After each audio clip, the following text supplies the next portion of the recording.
Well, what is going on, YouTubers? It's the Natural Born Driller here. Welcome you all to Being the Asylum. This will be episode 251. So I'm gonna bring in the panels, to talk about whatever I want to talk about because I guys taking a little something right now. But it won't take long. Just be a little quick one. So here right now is the True Jaybird, and you'll make a red. Take over, boys.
Yo, what's up? What's up? What's up?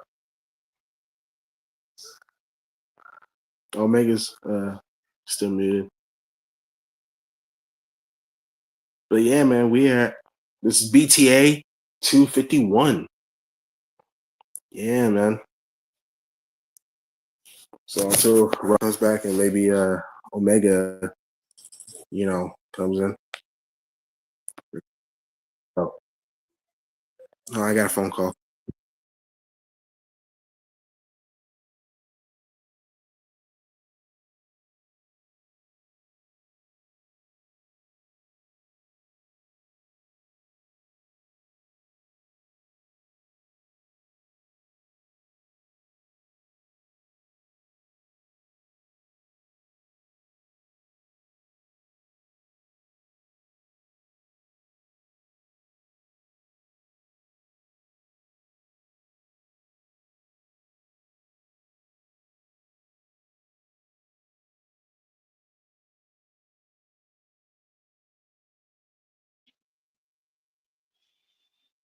Well, what a way to take over the show, huh? Your boy is bouncy. I was bouncing around, bro.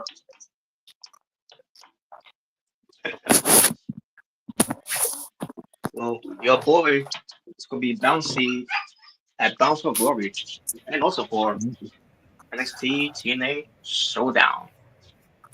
Yep. You mean Well, not bounce for glory? Nah, it'd be great. bounce. He needs a showdown. You know what needs to happen? They need to pull a Walter on him, like they have in the Survivor Series. He just gets eliminated no. in the first minute. Oh Wow. no.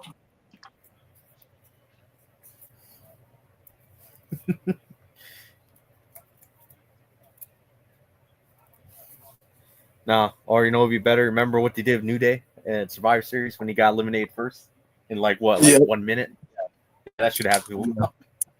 Wow. Why? Because he's black? Wow. Which I know I love that. Which I know Robert probably loved at the time when New Day got eliminated in 1 minute in that Survivor Series match. If we have to remember what year it was. It was 2016. I think the Usos eliminated New Day in 1 minute in that Survivor Series tag team match. Or with the tag teams. Damn. When he did that Survivor Series match, but that's when he got eliminated in 1 minute, I believe. The only thing that was memorable to me besides maybe James Ellsworth being destroyed by Braun Strowman was that Sharon Mack got speared so hard by Roman Reigns he had concussion and he still kicked out. Oh yeah, I remember that. And also the shield spot too, by the way. To AJ Styles. Yeah, I'll say at least that match was actually good though. That Survivor Series match of the men. It was that year. Yeah, 2016. Yeah, it was really good. I'll say that match was good though. To be honest with you, that probably one of the only good matches on that show. Yeah, and other than Brock Lesnar, I'd still say 2016. I don't remember much of that show. Yeah, I don't really remember much. I don't really remember much either. Besides, Brock versus Goldberg match. The men's. Yeah, the men's Survivor Series match, and then Brock and Goldberg. I guess I remember a little bit of the women's, but I remember who was there, but that's about it. I don't even remember who won the damn. I don't even remember who won the damn match. To be honest. Yeah, I don't remember. Yeah, I don't remember who won. Yeah, I think it was Oscar who won. Yeah, probably.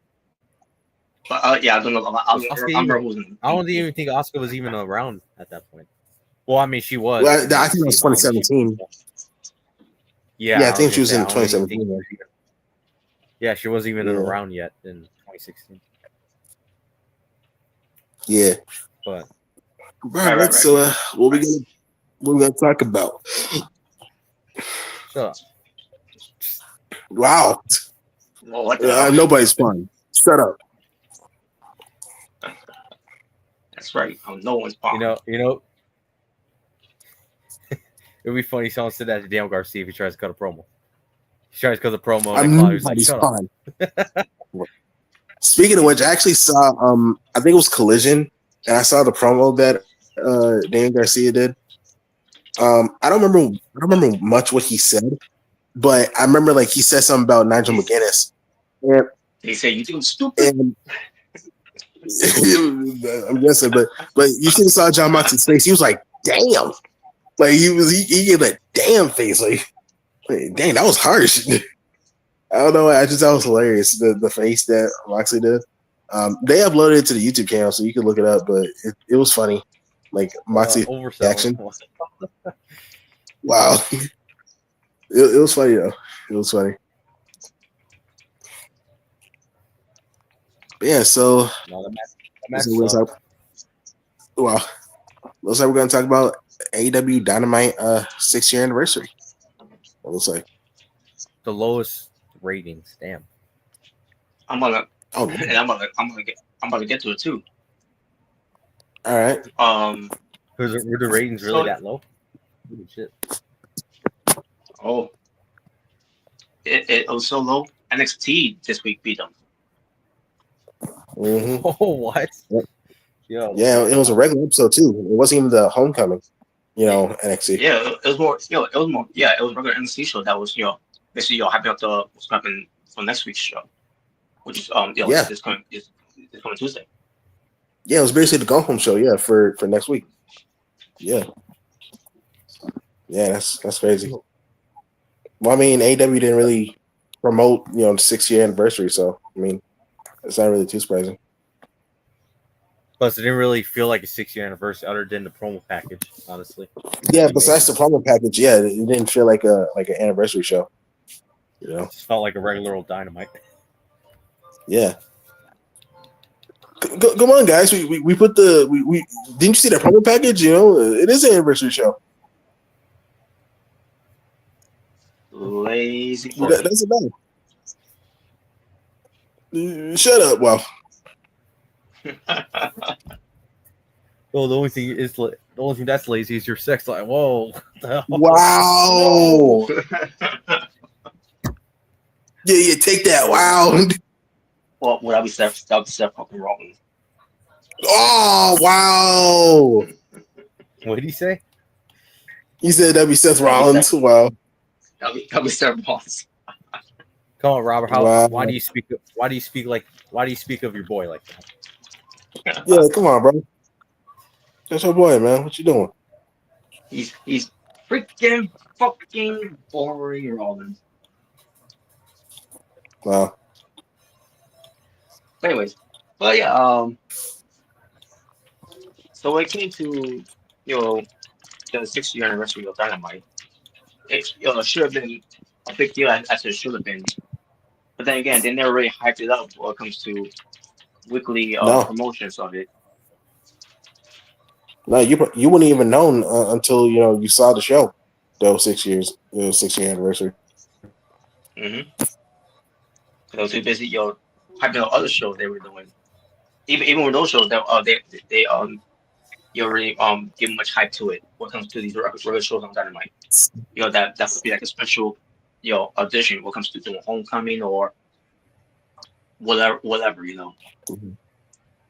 Right, Orange Cassidy? Yeah. Whatever. Yes. I mean, at least NXT, they were hyping up their Homecoming show. Yeah. It actually felt like a homecoming. Yeah, they were doing more. I mean, they were doing more promotions of it, especially if they were going back to Full Sail. Yeah, and it actually felt like a homecoming. You saw like some old like NXT guys come back, like Finn Balor, DIY. You saw Bobby Roode for a little bit. Sami Zayn was there. Mm-hmm. Even Tyler Breeze was there. Having a match. It actually felt like that honestly could have been an anniversary show. The way it felt. This really wasn't. AEW. Robert's favorite part of the show, his boy Triple H was there. Yeah, yeah, he loved that part. Yeah.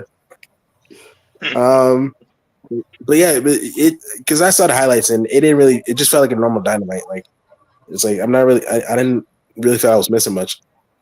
Besides No. besides the whole Andrade thing. Besides that, that was really the only like big thing that happened. What So about the cone? What about the cone? Whatever it's called. The Oh, cone, God. whatever it's I, called. I, Gosh. sing. If I wanted to see a storyline like that, I'll just go back to watch Sin Cara Azul versus Sin Cara Negro. I'm good. I'll just go back and watch that. I'm serious. I'll just go back and watch that. I can see why he wore the mask. The guy's ugly. Oh my God. Yeah, I I still remember remember that. Remember that? The guy is ugly. Booker T. Booker T said that. Oh, Yeah, Booker T said that. Yeah, when Sin Cara Negro, Hunico lost the mask. The guy's ugly. Why you bald? Why you Yeah, ugly? Oh no. Great actor there, Booker. Wow. Maybe that's where Ricochet stole the quote from. Maybe, yeah. Maybe. But here's the thing: Ricochet ain't no Booker T. He's a Yeah. Rico bitch.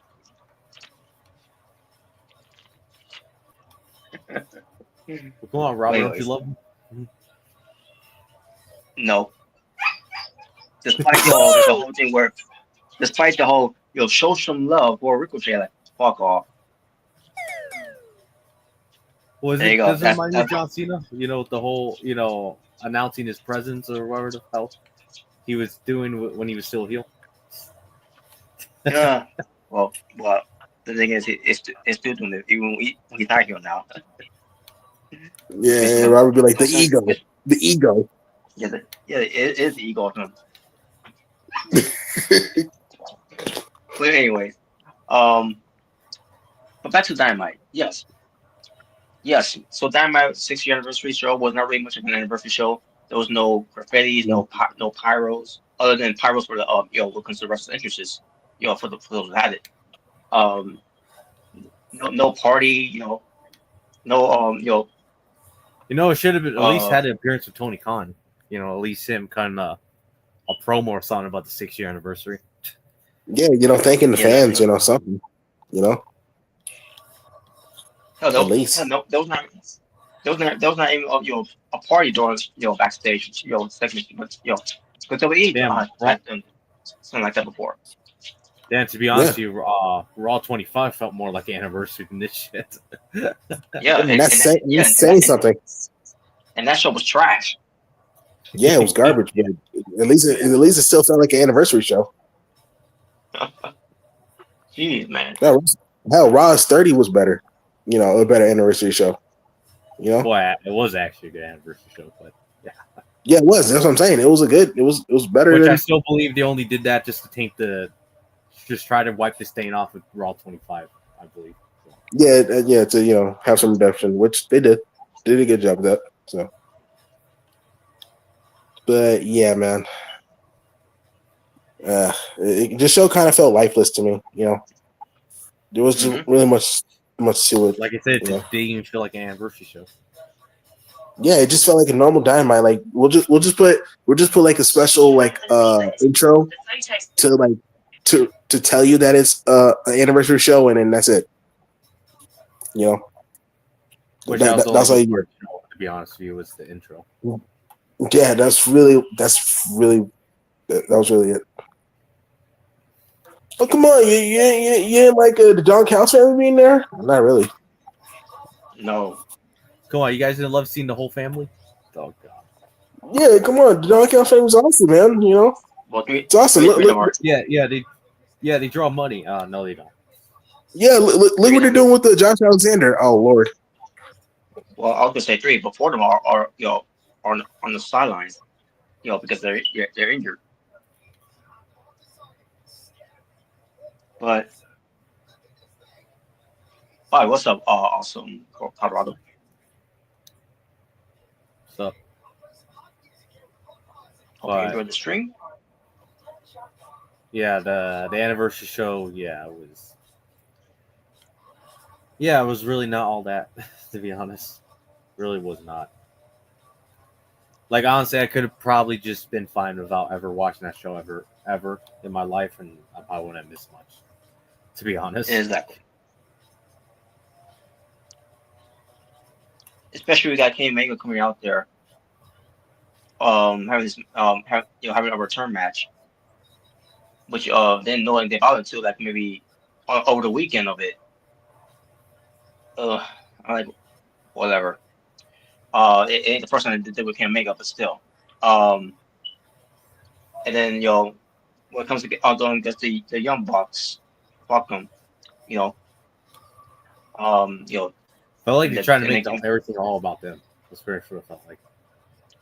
hmm and they team up with Josh Alexander. You're still doing this whole thing with some deal with the Don Callis family, whatever. But um, but the story leading into it, what comes to Kenny Omega returning, they were talking about it on commentary, and they showed it what happened with Kenny Omega last we saw of him. It was basically Josh Alexander who instigated of the attack on Kenny Omega, and Kyle Fletcher is one to come out. And I'm watching this. Okay, so what's this got to do with Kenny Omega going to Josh Alexander? Should he go after Kyle Fletcher?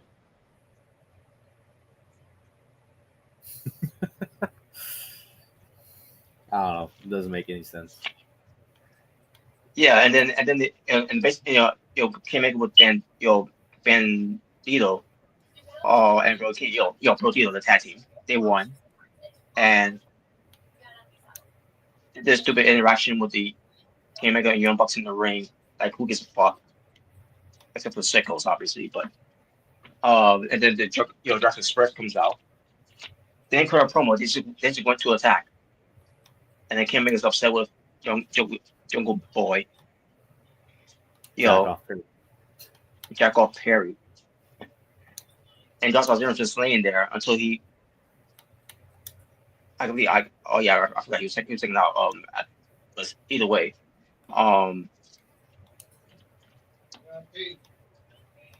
No, you're just mad.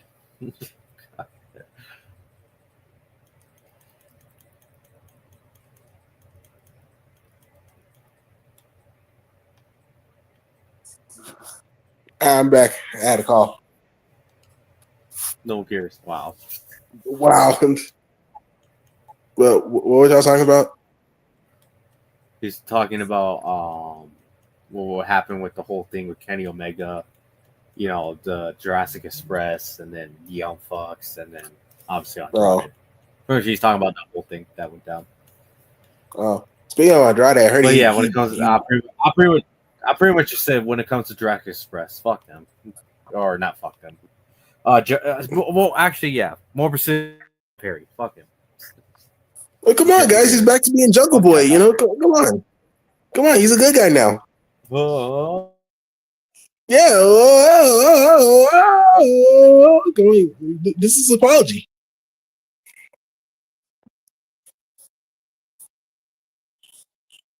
Come on, guys, this is awesome. But yeah. Speaking of Andrade, I heard that he just recently won a title from some promotion. He's already winning titles. I forgot what title it was. Yeah, I know. It was from, I think, some indie company. I don't know what it is, but yeah, I just recently heard that. I was like, all right, good for him. Win belts. All right. Let's see if he can actually win an AEW belt. Wow. Let's see if he can actually win an AEW belt, hopefully in this run. No. Well, probably. That's probably the answer. Nope. Don't worry, we're gonna put him in the trios division. There you go.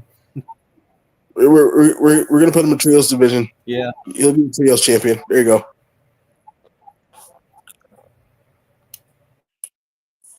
I wouldn't be surprised if they did that. Yeah, that's the question. Yeah. But we'll see. We'll see what happens with Andrade's, second run in AEW. We'll see if it's better than his first. But the way it's looking now with him being part of Don Callis' family, I don't know. I'm not gonna get my hopes up. It's crazy. He's the first wrestler to. Well, I mean, bro, look at his last run in AEW. It wasn't really that great. So that's what I'm saying. I mean, he's the first wrestler to, he went to WWE, he got released, he goes to AEW, he leaves AEW, go back to WWE, he gets released, and then go back to AEW. So it's full circle moment for Andrade. I mean, Andrade, is going to get a second chance in AEW. After leaving. Yeah, And just keep him away from Sammy Guevara. Just keep him away from him. oh, so you have to worry about that. He's they're not gonna put him in a Ring of Honor. But then again, who knows? Yeah, who knows? But I'm not gonna go through the entire show. Just want to go through the Ultimate King Omega. Because that's a the Wrestling Express and the Young Bucks ends up fighting off. Never heard from Wrestling Express of why they're back together. And then we get King Omega coming to promo. Talk about 6-year anniversary of Dynamite, whatever, blah blah blah, and then he talks about this is exactly what he said. He's like he's become a better person.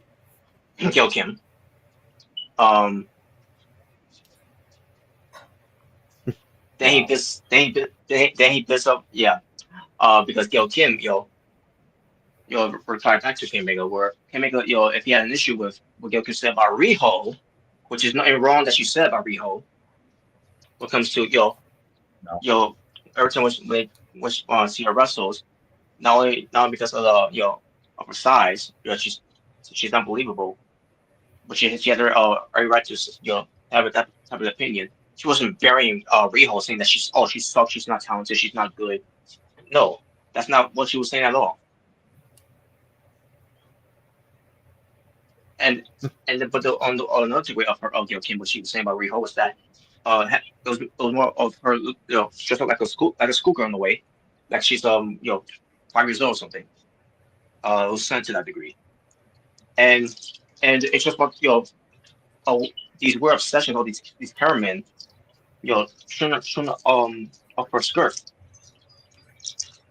which me I don't mind it away, but that's just me, but she's got a point there,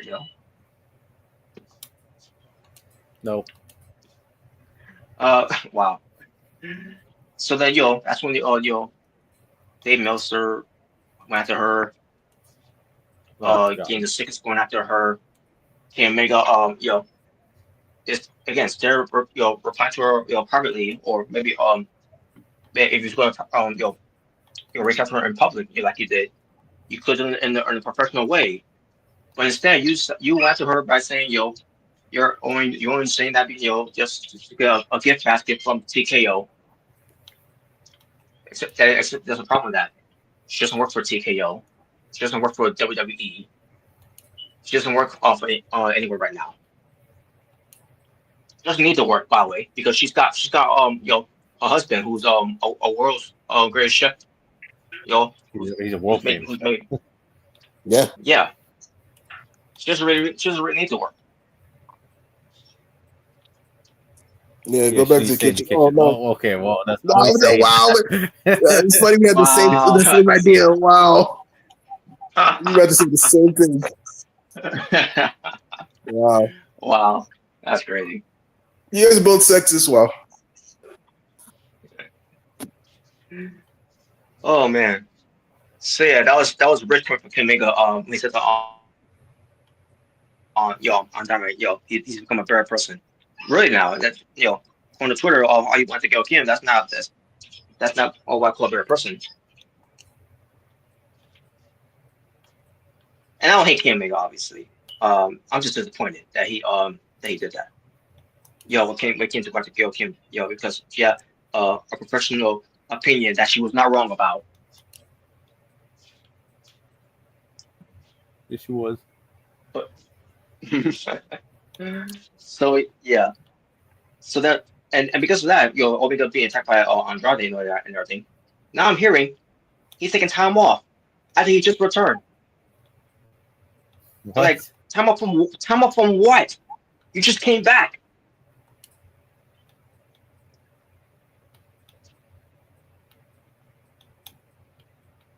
And that beatdown that you took, by the way, you was basically trying to get back up after Andre took you out and with his finisher. But you basically no sold his finisher. Well, I mean, Robert, it's AEW. They don't really like selling Yeah, on it of much. course. So Yeah, look Orange Cassidy, for example. No selling the pocket on the steel steps. yeah, exactly, exactly. Like selling isn't really their biggest strength. In terms of like moves, majority of the time. What's next? You're gonna have John Moxley no sell a spike power driver on the concrete floor? Actually, that's a great Yeah. idea. Oh no. Oh yeah. He ain't the Road Warriors, bro. He ain't the Road Warriors. Jeez. But yeah, but came into taking time off again. Like, taking time off in Japan wasn't enough for you, huh? Playing video games concessions, whatever he was doing. Boy, he loves gaming. But it's not wrong with that, obviously. But if that's the case, you want to keep doing your gaming, then stick to gaming then. Because apparently wrestling is not what you're good at anymore. At this point, you're washed. Instead of the cleaner, he's still Yeah. washed. So people were saying, retire. Oh man! You're gonna be telling them retire. Retire. And what really was a breaking point for me was the match with Okada. I mean, Okada was no better either. They both were basically lazy in their match, where Tony Khan was expecting a lot more. I'm pretty sure he expected a lot more, but Tony Khan, he still thought it was great either way because he thinks everything's great, right?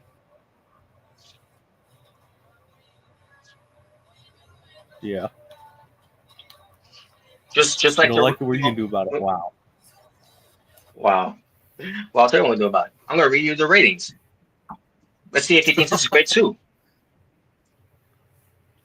So, this came from Raja Guri, whatever his name is. He's on Twitter.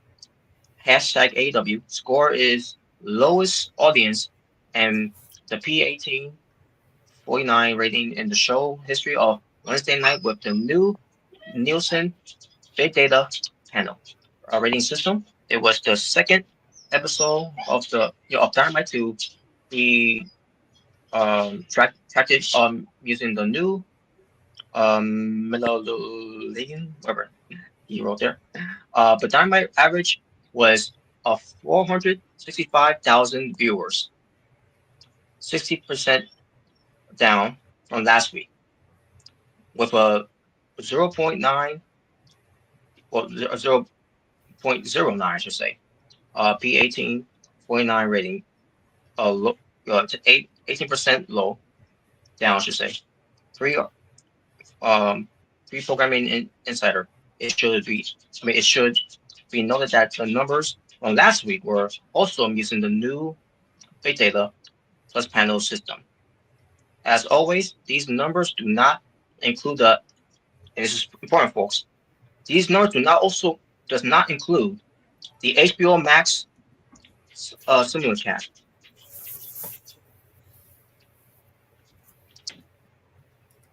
Well, And by the way, notice also when it comes to HBO Max, notice that they don't tell us what's the viewer numbers of that. Must be piss poor. Must be. But he says Diamond was was number 5, I should say, for the night on cable behind the the MLB wild card series game. Gutfield, wherever that is. Jesse Waters primetime, wherever that is too. Hannity and the Challenge, wherever that is either. So all these shows, beat Dynamite. All these shows basically beat Dynamite for what the show was supposed to be surrounding the 6-year anniversary show. 6 years of AEW Dynamite.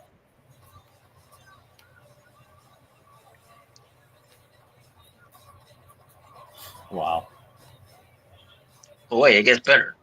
Year over year, Dynamite was down 32% in the total viewers, while the P18.49 rating was down 55%. Last year's episode was tracked using the panel-only system. That is the beginning on phase out.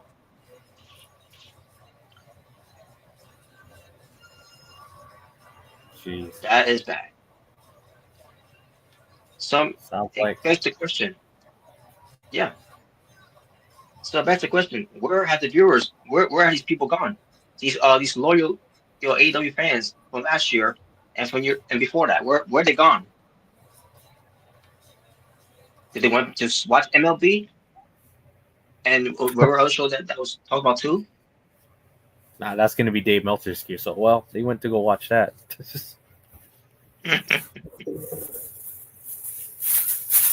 But I know you're bringing it up because you know how much Meltzer loves them to make excuses of why the ratings are down. Yeah, exactly. Oh, you know it's funny. This coming season, they can't use the NBA as an excuse anymore because the NBA is not even on TNT. Moving forward, it's actually going to be on Peacock. Mm-hmm. So, you know that they cannot use that as an excuse anymore. Well, for now, but we'll see. Well, no. They'll probably try Yeah. to. And I'm gonna share with you NXTs. First of all, let me first say NXT from September 23rd. The viewership was 617,000, and that's from the 0.12 from the P18.49 rating.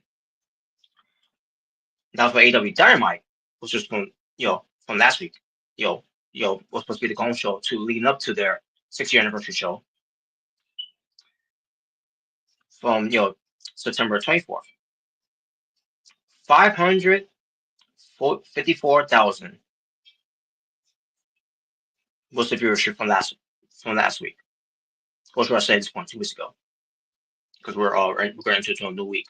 So, and we got it's not fair to compare SmackDown what comes to, but then SmackDown's no better either what comes to their shows. But at least their shows, no matter how boring it is sometimes, or okay it is, it's far more superior than what comes to creative stories. SmackDown is than Dynamite is. But SmackDown from September 26, 2020. Well, we know what year it is. 1.238 million. And they got Collision from September 27th. 248,000. And I guarantee you that has never changed. They're stuck in the 200,000s. Because no one cares to watch Collision.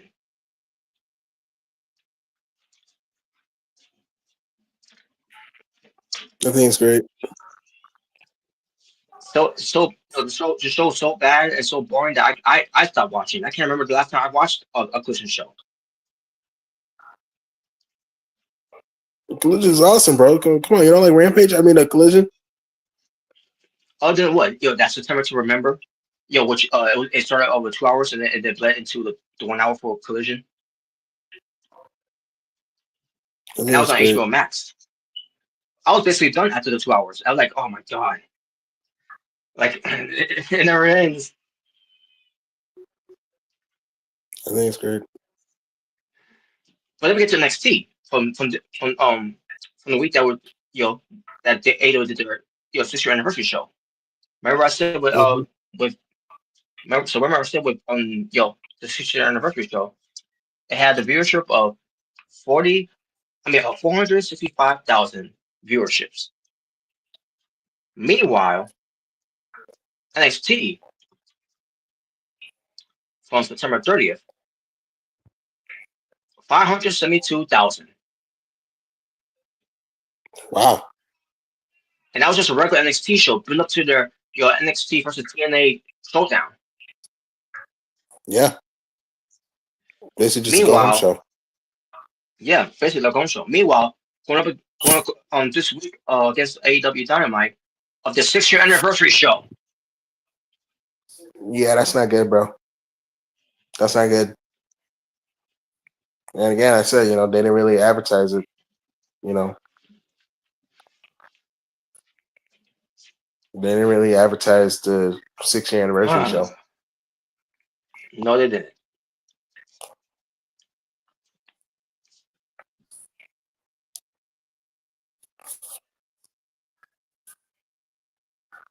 Yeah. So yeah, all the talks of people saying that WWE's ratings is bad too, which they are. They're no better either. But at least we know that Raw ratings for Netflix ain't doing good. But that's the thing. We always hear about the ratings for Raw on Netflix. It's not doing good. But for a reason they won't tell us about anything about AEW Dynamite, and unless you say commission, the better. When it comes to streaming on HBO Max, they want to tell us because they want to show us the actual numbers of it. I think it's great. And they try they'll try to add whatever viewership on HBO Max into their the Nielsen viewerships, which is not the same.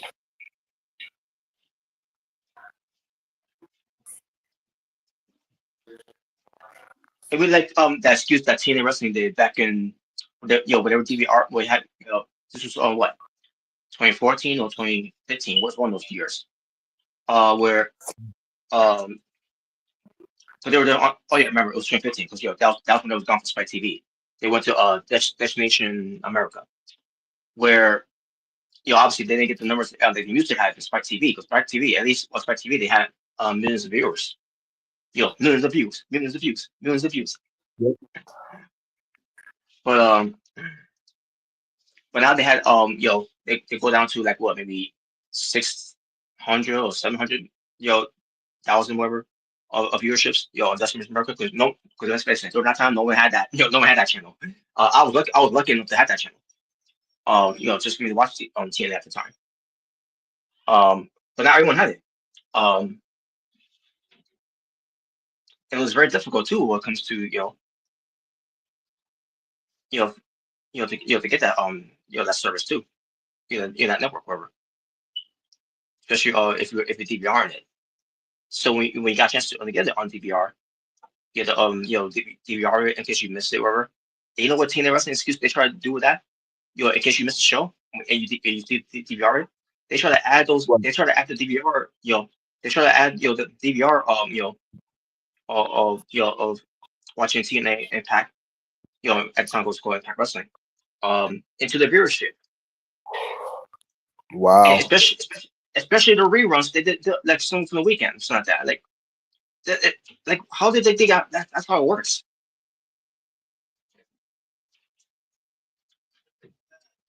It doesn't work that way. What are you talking about? Like, fuck out of here.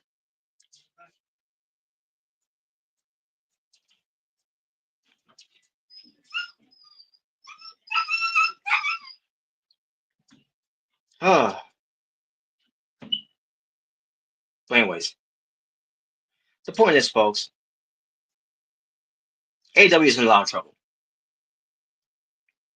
Their stories are not good. If there's even any stories at all. Like Kenny Omega, cutting that promo, 6-year anniversary of Dynamite, being a better person and everything. But failed to mention, what happened with him, what Kyle Fisher did to him. Well, that's okay because he got back at Kenny Omega though. I mean, Kenny Omega, I meant to say, got back at Josh Alexander. Even though it wasn't Josh Alexander who took you out.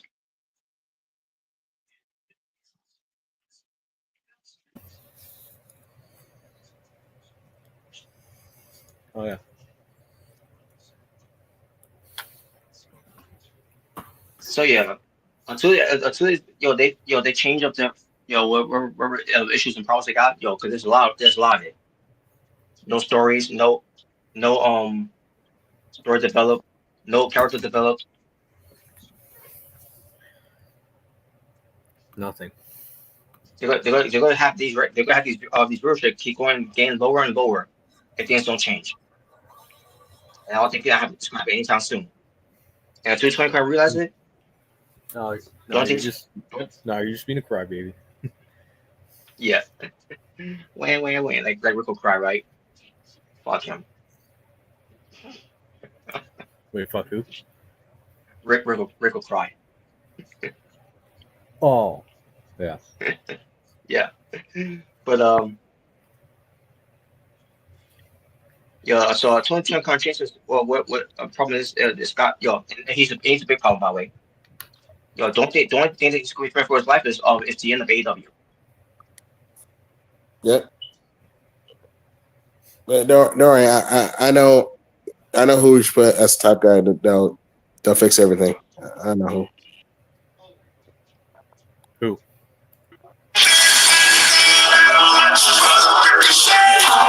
There you go. Oh, There it is. No. Rick will cry. Rick will trash. Rick will dump. Rick will shit. Rick a dump. Wow. It'll be just like Jeff Jarrett in WCW. He said, "Ha ha, so many times he never drew a dime." Never drew a dime. Which I mean is true. Ricochet never drew a dime. Never drew a dime. Come on, man. You show some personality nowadays. Just like Wheeler Useless never drew a dime. Dude, he never drew a penny. Like, come on. Just like Daniel Garcia never drew a dime. You become stupid. Yeah. And I'm sorry to say this, Robert, but just like Hook, never drew a dime. Well, I'll tell you one thing. It ain't working on Collision. Wherever it is that's working on Collision. Whoa, Hook. That's where he is, Collision? Yeah. Well, actually, I'll say this. I say Hook has a better chance of being a top guy than Daniel Garcia or Really Useless. So at least say that. Give him that. Yeah.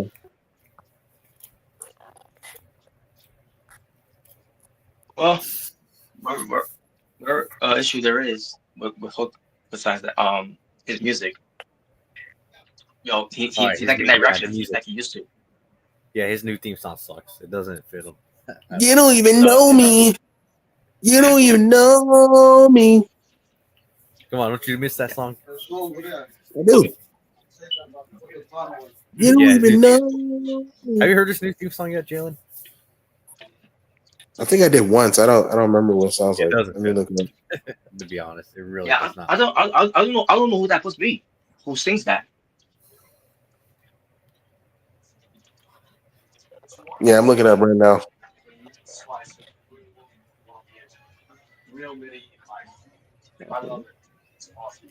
Yeah, why do that? I want to bring something up with you guys right now.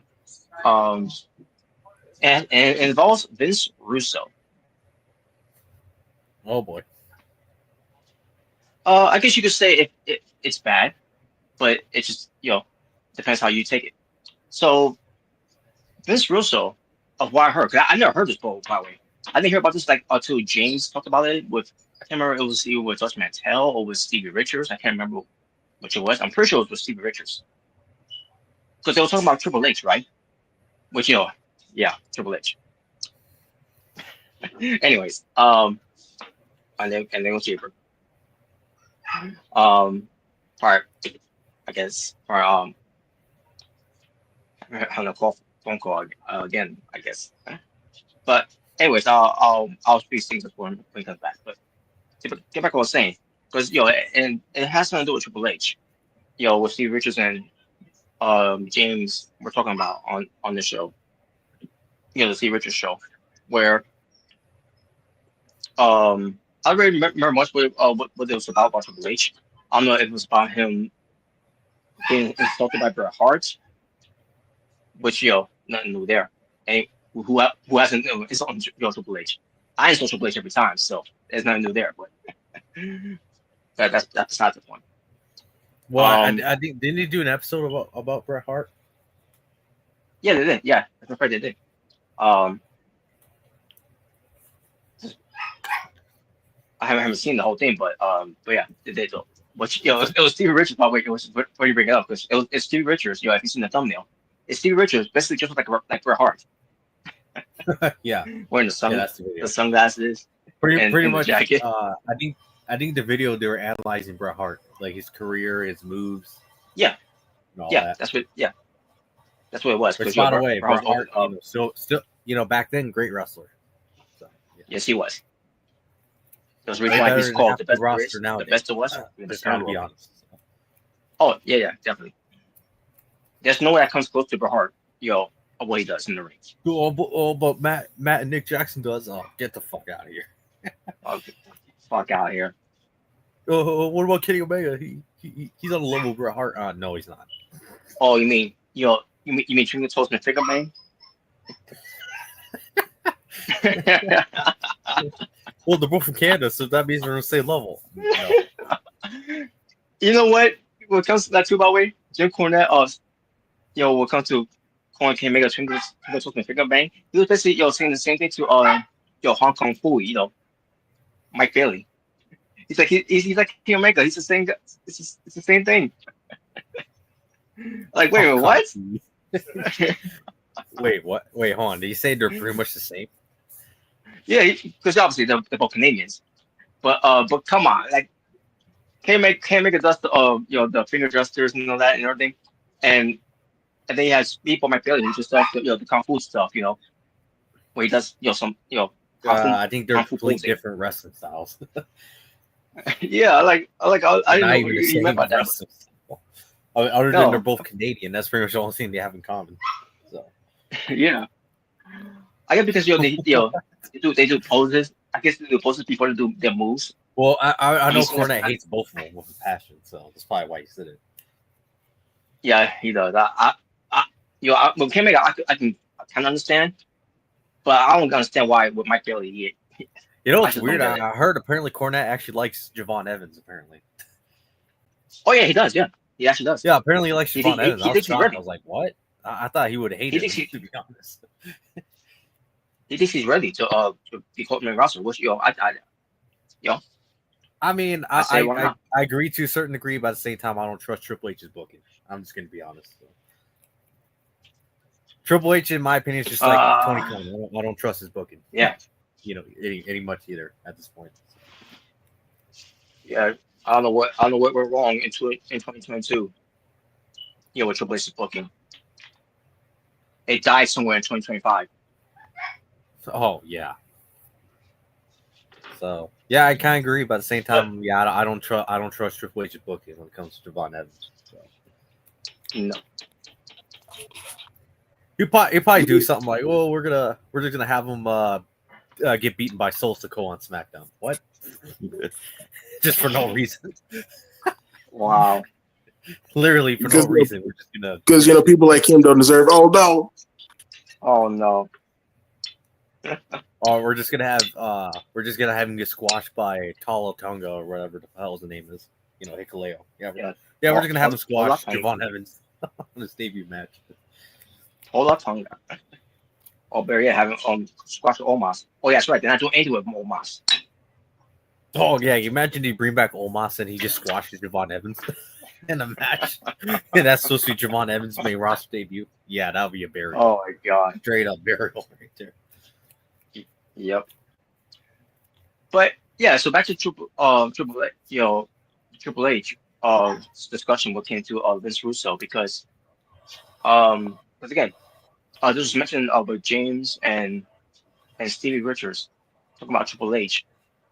And again, I don't remember if it was about creative whoever or something else of the matter, or it has nothing to do with Triple H himself when it comes to his career. But James brought this up, and I never heard this story before we came to it. Triple H, he calls it the game, the whole the game persona. Well, yeah. apparently, when it game, comes to the game,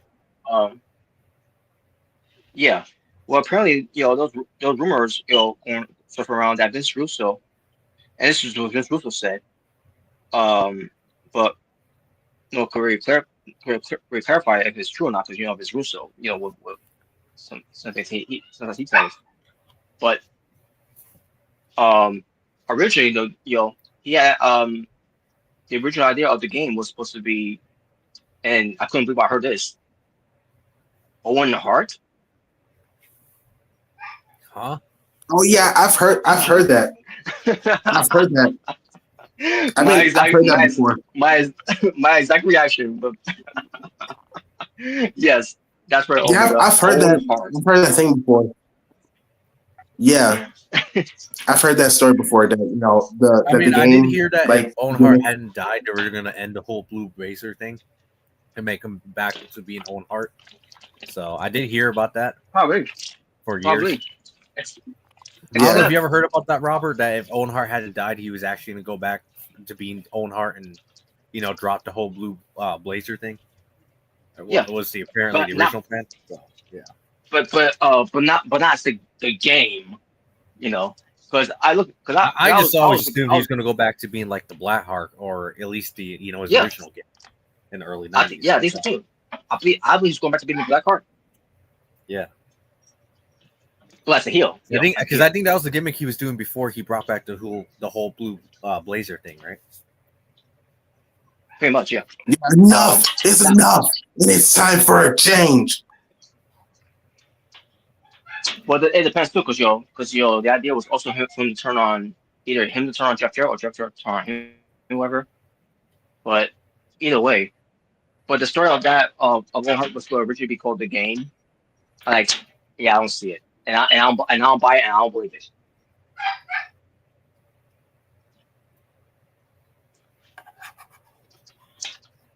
So yeah, if that's what Vince Russo said at the time, he was still around at the time.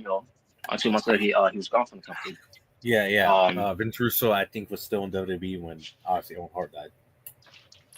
So. Yeah.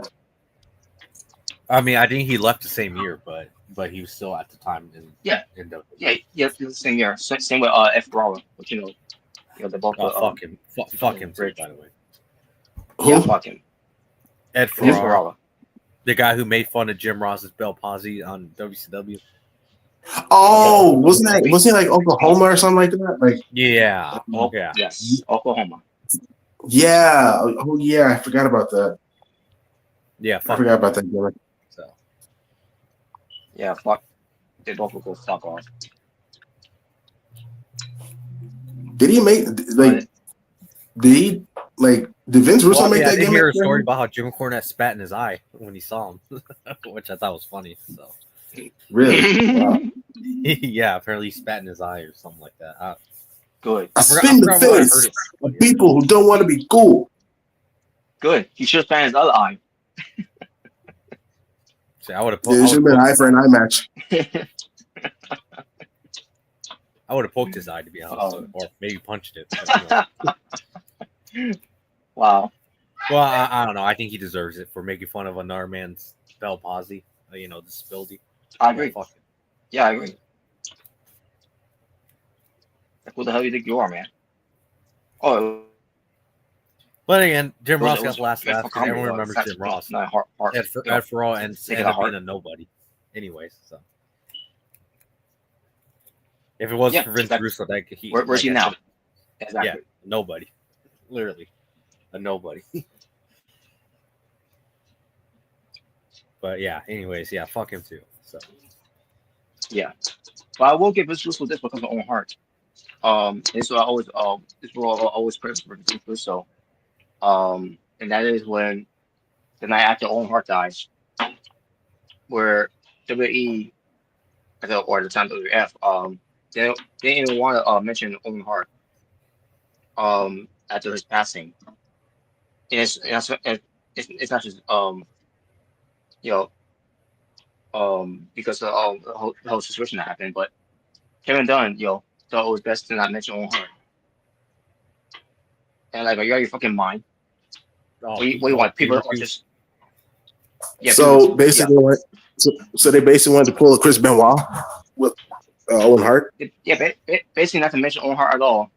On the show, even though people has watched worldwide on the news about what happened to Owen Hart in their company.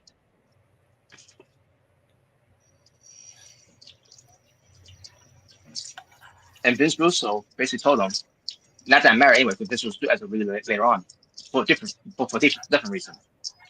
But Vince Russo basically told them, and also no Kevin Dunn. This man probably will listen to him because this man will definitely listen to Kevin Dunn, especially the stories I've been hearing about. Kevin Dunn has been pitching some things about to do on TV and everything. I'm pretty sure it was his idea, to use the different type of harness of Owen Hart to use because it looked good. It looked good on TV. Fucking idiot. I've also blamed you for having Owen Hart too, you motherfucker. But Who? Kevin Dunn, yeah. Wait, you blame who for what? I blame him too for having Owen Hart as well. Oh. They're all at fault at the end of the day. Yeah, especially Russo, McMahon, and Kevin Dunn. Yeah, I mean, yeah. I mean, Russo had a roles playing it, but obviously he just wrote it. I'm sure he just wrote that for that segment to happen. Obviously, it's really Vince's job to make sure the stunt is actually done well. So, But Vince Russo, basically say, if we're not gonna mention Owen Hart or do a show tribute for him, he was gonna quit on that night. And they went along with it. So basically what Vince would have quit too, by the way. Guess it would have been to WCW earlier. They will not probably wouldn't even mention Owen Hart other than maybe show a graphic. Yeah, that'd be it, and then it wouldn't be like a a remembering show of Owen Hart, something like that. And also, you said something about how Kevin Dunn said that they watched it in the news anyway, so don't know he died. That was his reasoning why he didn't want to do it. I don't know. I really don't know what was the reason. Oh my god. That'd be really messed up if he really said that, like, people could just watch in the news, they'll know. Don't know. We don't need to really. Yeah, but you work for the company. You would expect that they would at least mention that he died. No, we ain't gonna do that. We don't need to do that. Yeah, guys, remember when Dale Earnhardt died? Years ago. During the race in NASCAR. Yeah. Yeah, can you imagine if they just went like, oh yeah, well, everyone knows that he died. We're just not going to mention it. It's like, what? Yeah. No one does that. Or remember last year when DeMar Hamlin had the heart attack, on literally in the middle of a game? Yeah. Mm-hmm. And they actually stopped the whole game. Like, they actually canceled the whole game and, just to, make sure he was all right and stuff. Can you imagine they're like, oh, no, the game must continue. And then they're like, oh, he died. Yeah, you guys can just watch on the news. Like, what? Then a guy in ESPN. Well, he didn't die, but obviously, just imagine he died. No. Yeah, he didn't. Didn't someone say that they should have continued the game? Like, I forgot who said that. Yeah, it was one of the guys on the NFL Network that has a show on there said that. Yeah, I forgot his name, but yeah, fuck that guy though. Yeah, fuck him. I mean, that DeMar Hamlin situation is really scary. Like, that literally could have been the modern day version of the Owen Hart, situation, pretty much, if he, had died. Pretty much. So, how a lot of people were drawing comparisons of that too. They remind him so much like the Owen Hart stuff. when that happened. Mm-hmm. But yeah, That was crazy though. But yeah, obviously, ain't no one's gonna say that. Like, what the hell's wrong with you? Like, seriously. No. Anyways. Oh yeah. So Omega, I don't think I heard that's just I heard you hear you talk about your NXT No Mercy. What was that? I don't think NXT No Mercy. that's just I heard you talk about NXT No Mercy. Did I talk about that? Or I don't think so. Other than doing the reaction of the video, I'm assuming you did. I don't know if you did or not. Oh yeah, he I did did the react, live reaction. Yeah, we did the live reaction. Oh, you did. Okay, so I mean, later then. give the quick rundown real quick. I mean, I thought the show was all right for what it was. I thought the same thing too. It was all right. Okay. I didn't think it was terrible, but at the same time, I didn't think it was some amazing show either. Oh, no. To be honest. Yeah. It wasn't terrible. I thought last year was better. Yeah. Last year was better. Yeah, but this year was I'll pretty. definitely say this though. I will definitely agree with a lot of people on this that the main event match was good, but the finish was, I don't know about that. It was kind of underwhelming. It was just what? That was it. It wasn't underwhelming. It was shocking. It was shocking, but still, like the ending. Was at the same time, I was just kind of like, that was it though. Like, really? That's how he loses? What? Yeah, 4 DDTs, tornado DDTs. I think it was 4. Mm-hmm. Right? 4. Yeah, because one was in the outside. No, he should have put him in a shitty sleeper hold, and then he should have tapped out. Oh no! No boy! Wow. No, you know what? No, he should have missed the elbow and then still pin him. Wow. Oh my god. Yeah, guys, what does that remind you of? But anyways. Yeah. Yeah. The show itself, I thought it was all right. So. All right. Yeah. I was upset, and I was obviously upset with having a little Vice not winning, even though she had her father and siblings there. Yeah, I didn't like that either. Like, really? Sure, it literally was her night to win, but instead he still kept the title on JC Jane. Like, what? And not to say anything wrong about JC Jane. There's nothing wrong with JC Jane to me. I don't There's mind nothing JC wrong Jane. for it. Just I'm sorry, but her title reign sucks. There you go. Because they haven't done anything to book her as a global champion. Mandy Rose had a better run as the NXT champion. And I remember not liking her run, because of her wrestling. Not to say she was terrible, but Who? Mandy Rose. Basically, you're saying Mandy Rose I'm saying that Mandy Rose's time is a lot better than JC Jane. Oh yeah, of course it was. Because at least Mandy Rose, she you know what they did with Mandy Rose? They have a win. They look strong. Yeah, they're not doing it with JC Jane. Yeah, and that's what obsessed me with this. Start crying. Wow. Where? Wow. Anyways, so yeah, but I thought the match was underwhelming. Just like I thought that cage match with weapons was kind of underwhelming as well. I'm not saying it was that bad, but it could have been better. I honestly thought the cage match was the best match of the night. Yeah, I even said that too. Yeah, for me, the cage match. Go ahead. For me, it was Javon Evans and Josh Briggs. That was a good match. That was a good opening match. Oh damn, that was a damn good match. I feel like Javon is one of the guys who can make anyone good. Yeah. Mm-hmm. You ever feel like that way too? Like Javon Evans is kind of one of those guys who actually can make people look good, even when they're kind of not good. Oh yeah, exactly. I'm sure he can make what's crazy? He's only 21 years old. You would think that he would be a veteran. Yeah, he's young. He's younger than me. He's younger than me. He's younger than me. Yeah. Damn. Yeah. All right. But yeah, it was. But yeah, the show itself underwhelming. Yeah, it was pretty mid.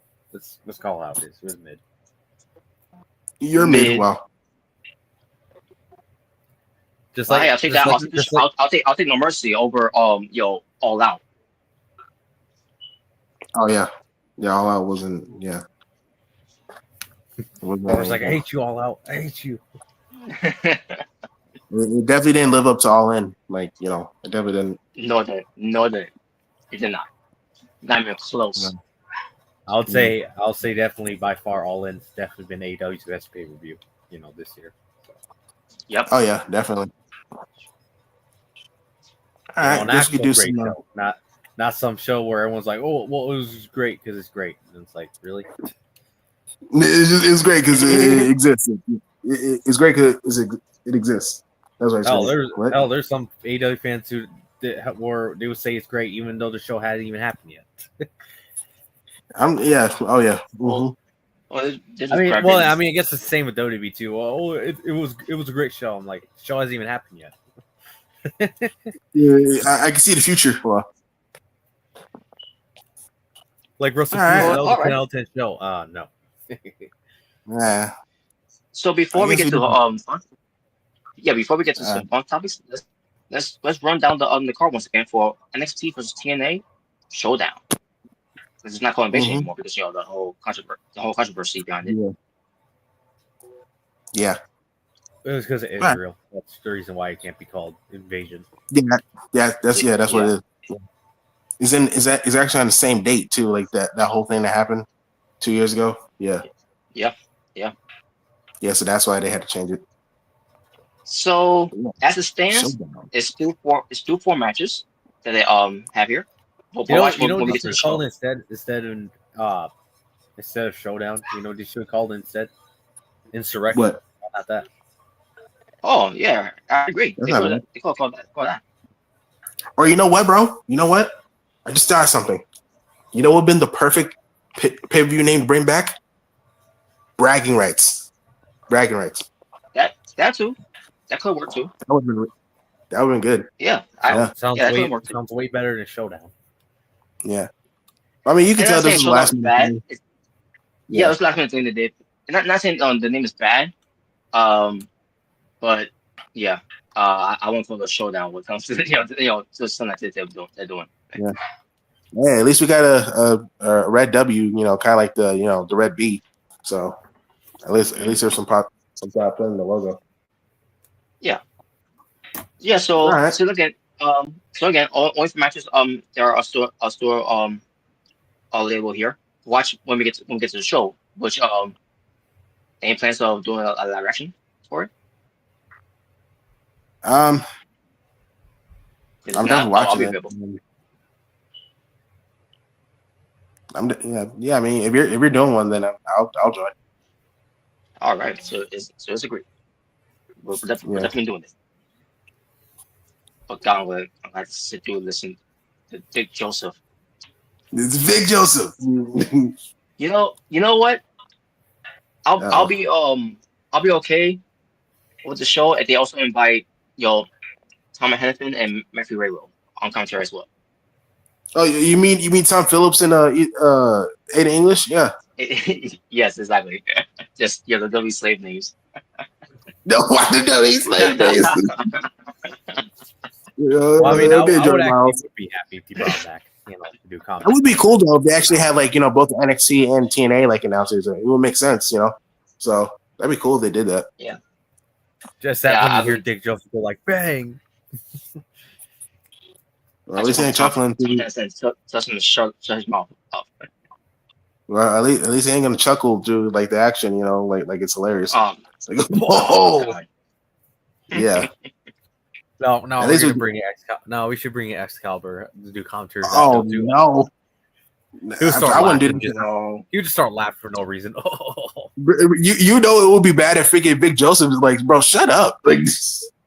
Stop laughing. Or it'll be bad. You know how they're trying to sell a porn, like a serious angle or whatever on NXT. Can you imagine you try to do that and you just hear Excalibur chuckling? Oh.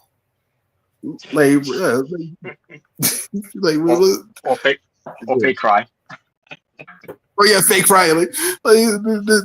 This isn't fair, bro. Like, why you do that? Like, just Yeah, can you just imagine if he was on commentary for when Chris Ford beat up Johnny Gargano and he just starts fake crying? it's like, bro, stop. You know, Like Von Wagner. Jalen, you'd be mad because that would ruin the whole moment of that whole thing. Yeah, What happened with Von Wagner? Or imagine he starts laughing. Yeah. When Braun Breaker try to kill Von Wagner with steel steps, like instead of Vic Joseph saying "You son of a bitch," you have freaking Excalibur say "Oh wow," he's like, bro, what he just bro, someone almost got killed with steel steps. And you're laughing. What's wrong with you? Yeah, it's funny. Wow. But anyways, yeah. I was gonna say, once probably add one more match on the show. Once we go live, once we onto the stream on that night. Okay. But here's the four matches. We got Eagle, Ethan Page. Defending the NXT Championship. Yep. Against Mustafa Ali. Yep. Really finally getting his chance to finish the story.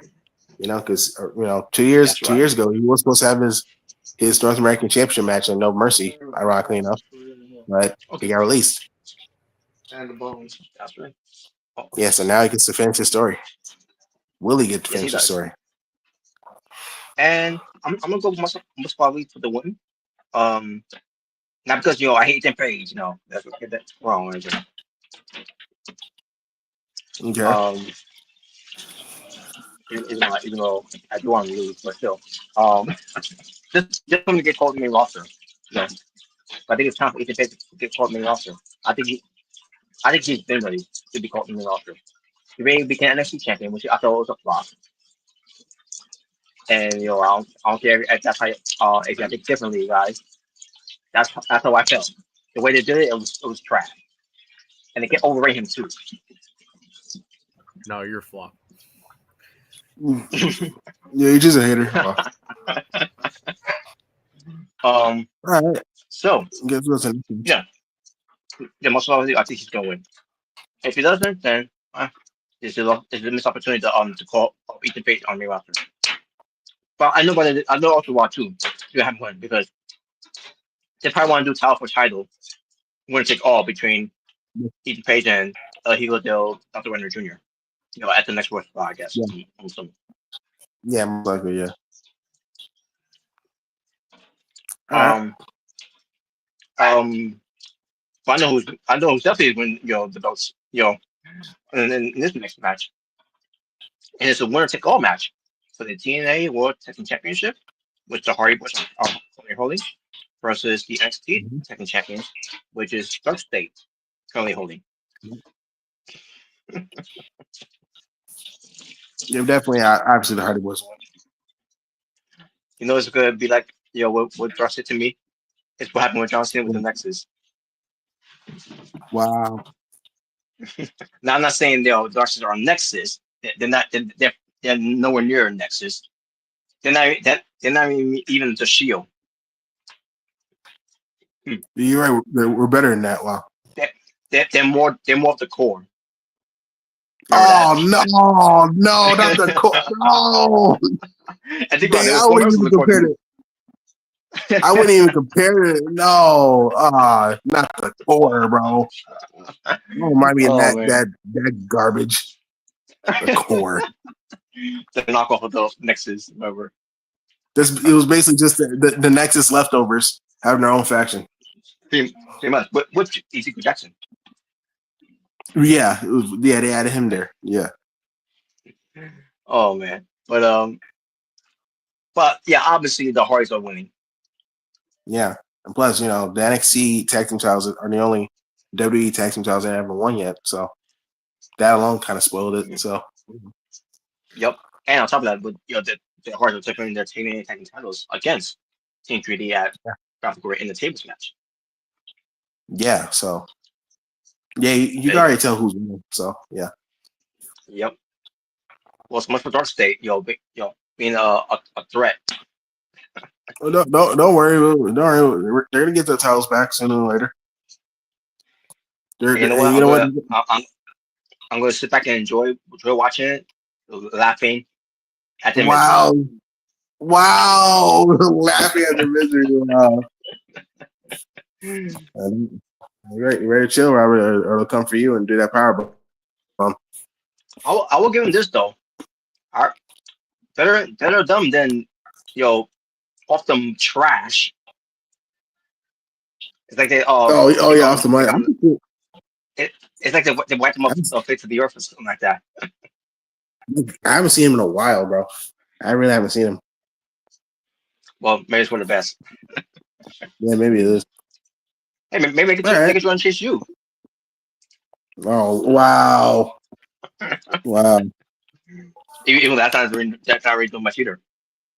No, they're not doing this. It's a watered down version of Chase U. Mm-hmm. All right. Then we got the 4-on-4 women's Survivor Series match. Mm-hmm. And get this, Jordan Grace will be the special guest referee. So Jordan Grace, who used to be in TNA Wrestling, who's now in NXT, is the special guest referee.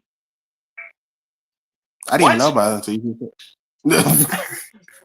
What? What? What is that? What? And then it's better because we got Team NXT with Jessie Jane, the NXT Women's Champion, and the leader of the team, who chose Miss Parker, Gator Parker. Yep. The Speed Women's Champion and the North American Women's Champion, Soruka. Sold 2 belts. Mm-hmm. Yep, sold 2 belts. And Lola Vice, who she just beat at No Mercy because of this new someone who's trying to become a new member of the Fatal Funeral. Yeah. What is it? Lazy Reed, none of that. Laney Reed. Yeah, Reed. Laney Reed. Yeah. Yeah, Laney Reed. Against Team TNA with your TNA Knockouts champion from NXT, Kalani Jordan, who chose the inspiration of JC McKay and Cassie Lee, which by the way, new TNA Knockouts Tag Team Champions. Yep. Iconic. Inspiration. Yes. And we got Jakara Jackson. Mara Charlotte. Yep. Oh man, I'll tell it funny though. Yeah. Well, so yes, so Jordan Grace, who used to be in TNA, was a TNA lifer. She came to NXT, now under the contract with WWE, is special guest referee. Meanwhile, Kalani Jordan, who's the TNA new Knockouts World Champion, who's with TNA, who's with NXT, I should say, is team is captain of Team TNA. That's awesome. That's awesome, Robert. Tell me TNA's going to win. Well, tell me Team TNA's going to win. Aren't you happy though? They're going to win. Oh, I don't understand why Twitter wishes. I don't understand this. This is so dumb. What are you talking about? TNA's going to win, so they're not going to bury TNA. This is proof. Come on. Yeah. Yeah, see? You love it. Well, all right. Either way, I still think Team NXT is going to win. You still think so? Yeah. Kalani Jordan's going to turn on Team TNA, and Jordan Grace is going to is in on it too. They're both moles. Yeah, she's going to pull a swerve. Let's worry about the score. Mm-hmm. All All right. right. By the way, we got Steel Storm. What's up, Steel Storm? What's up? What's up? And there we got someone named the Golden Muko Awards. Okay. What choice of name there? But whatever. And finally, 4-on-4 men's Star Series match. Mm-hmm. We got Team NXT, Ricky Saints, who is the NXT champion and captain of Team TNA. I mean, NXT, excuse me. With Mm-hmm. who chose TNA World Champion Trick Williams, Chick Willie. Javon Evans, Your boy is bouncy. and Miles Bourne. Yeah. Hey, nothing you can say. Oh, wrong one. That's right. He really did. He's deaf because there's no way him to hear what's in his head. Yep. But I digress. All right. They go against Team TNA, which is Mike Santana, who's the team captain of TNA. And he chose TNA international champion Ricky Kazarian. Yep. Moose. Moose. And Leon Slater. Hey, we got Yeah. What is What your up? story? Damn. Yeah, Sheldon. Yeah, I love that part from that episode. Karen laughing at the name Sheldon. And then disrespect. Yep, Sheldon J. Plankton. Yep. All right. And because I think Team NXT is going to win for the women's, I think Team TNA for the men's is going to win. Yeah, I think so too. Especially with Trick Williams being involved. I think it's that's going to cause some tension, and obviously Team TNA's going to take advantage and win. Mm-hmm. Yeah. Yeah. So I think Team TNA for the men's win. But yeah, that's NXT versus TNA invasion. Showdown. Tupac cut a better promo than the whole WWE roster. Who? Oh, Tupac. Oh, not just that, but Y'all Tupac miss was also Tupac in WWE. I think I've been seeing a lot of AI videos of people making like Tupac in like Tupac wrestling or something like that. I've heard about it. I haven't seen it. Yeah, I saw an AI video earlier today of like Tupac putting like Biggie Smalls through a table or something like that. I'm like, what the hell? Oh, okay. Not my boy Biggie Smalls. But let me look it up because I've seen like thumbnails, but I never actually got a chance to see the video. Well, maybe yeah, it's like AI video of Tupac wrestling Biggie Smalls. Well, guys, maybe it was all a dream. It was all a dream. I used to. Yeah. All right. So that's your lineup for your NXT versus TNA showdown. All right, so I guess we could do fun topics. Now? Oh wow! Yeah, now we got some fun. I see Tupac wearing like a NWO, wearing NWO gear. He would be a part of the NWO. That would be believable, by the way. And how ironic is actually he would be a part of Harlem Heat. Oh, wow. Why? Because he's black? Wow. What, the Nation of Domination? Oh wow. Wow, Nation of Domination. I mean, his mom was part of the Black Panther. Well, yeah, that's true. Anything's possible. So. Yeah. Yeah, I forgot about that. fugitive or something, or still considered a fugitive. Yeah, I want to see Tupac and Six Pack, team up together. They were called the That Packs. is, Oh, you got that is You also great. got to get Pac.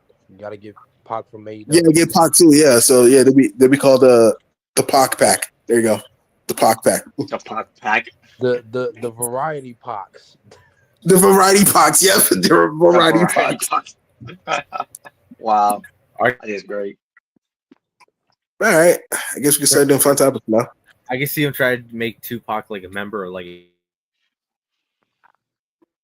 Yep. Probably, yeah. Who knows? Eminem will be a member of the Shield. Oh wow. The Shield. All right. So we're gonna have some fun momentarily, folks. What the hell? Hurry up, well. There you go. So Matt yes. Riddle's now a heel, calling himself rude dude now. What? Wait, what? Who? By the way, did you see Matt that clip Riddle's of now Matt a Riddle heel, fighting? calling himself rude dude. Rude dude. Wow. Well, then What was that, Robert? I doubt that though. But I was gonna say, did y'all see that clip of Matt Riddle fighting with this podcaster? No, Matt I Riddle didn't. you say he was fighting with a podcaster? Yeah, now So like some sort of now TMZ fighting, podcast. Like supposedly he was like attacking him. basically attacking. Oh, I mean, And I watched it and I'm like, I this saw was the thing. It staged. looked like a work. Yeah, it I was was gonna say staged. it looked like a Especially- work. It didn't look like a real actual. Yeah, you got the interview all getting beat up while he's Especially smiling. since now They beat that up. I'm hearing that he turned. Yeah. Oh, I was gonna say though. Now that I'm hearing that apparently he turned heel. Yeah. Okay. Now that makes all sense. Now that actually makes sense. With that whole thing. So yeah, I kind of even then, even before I knew it was a work, it obviously looked like it didn't look like it was like a real like fight or confrontation or whatever the hell you want to call it. Yeah, Actually, no. wherever At that point, I was. don't even think it would even technically even be a fight or an attack anyway. It would be more like assault. So yeah, pretty much. Kind of like the Roger Jackson situation. Oh, Lord. you know what's interesting about that? You know how What? Matt Riddle always goes online and says, "Oh, he can beat up this guy in a real fight and this and that and the other." Does he want to pull Roger Jackson with somebody? That's always makes you wonder. I hope not. I hope not. Well, I mean, he probably. I mean, not saying be he blackball. could, he couldn't, but well, I mean, it always makes it sound like, damn, dude, do you want to legit beat up someone like Roger Jackson did? It's like, what the hell? Yeah, bro. Well, all right. All All right, so here we go. Yeah, Here we go. yeah, so yeah, we got the fun topic. So here we got Mike Speedball, Mike Bailey, and Kevin Knight. So wait, what you say? Hong Kong Fooey. Wow. Wait, what? Yeah, that's my belly. Hong Kong food. Nah, the fucking Astro Boy. Astro Boy, what? Well, but yeah, so here we got these teams here. So we got, Jet Speed with Mike Bailey and Kevin Knight. We got Kevin Knight and Kushida. I forgot what their name was, but I remember they were a team. The Jobbers. Yeah. Wow, the Jobbers. Wow. The Jobbers. Wow. And we got Speedball Mountain with Mike Bailey and yeah.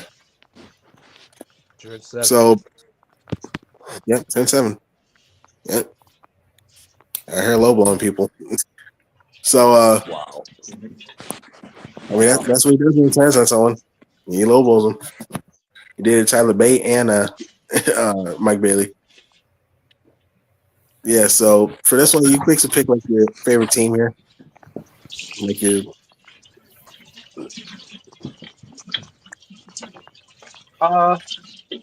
I'll go with Kim Knight and Kushida.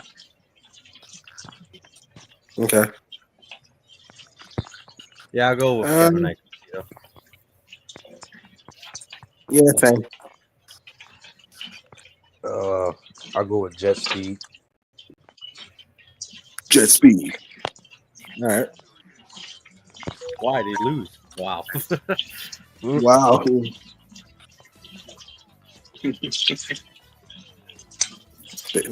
They never still get a push in the tag team division. All right. Either that or they're just the guys who's gonna job out to the other guys. So who knows? Pretty much. Probably.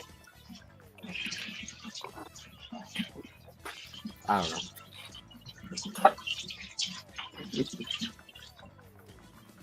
Moving on. Yeah. All right, so here we got all the live action Fantastic Four suits. Obviously, we got through the years, so we got the canceled '90s Fantastic Four suits.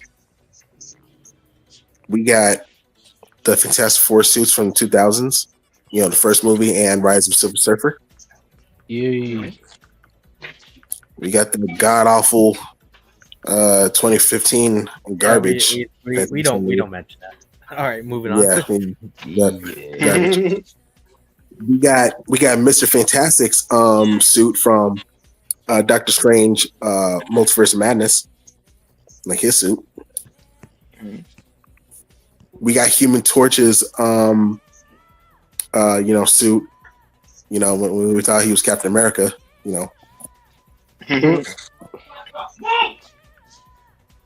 Exactly. We got Human Torch, with this Fantastic Four suit, when he was revealed as Human Torch. And we got the MCU 60s Fantastic Four suits. Yeah, so for this one, you can basically pick your top 3 favorites live action suits. All right. I'll go. Okay, yeah, go. I'll go with the original movies suits. From the 2000s. Okay. I'll go with the. I guess I'll go with the Multiverse of Madness suit. Mr. Fantastic Four, and finally I'll go with the Fantastic Four First Steps suit from the recent movie. All right. I also go to 2000s. The rest of the Surfer, suits. I'll go with Human Torch from Deadpool Wolverine, like his Fantastic Four suit. And I actually go with the MCU 60s suit. I like how it looks. Really gives the classic feel. Yeah, it's got the goody two shoes look. Yeah, it does. You record, Roy. Clobber.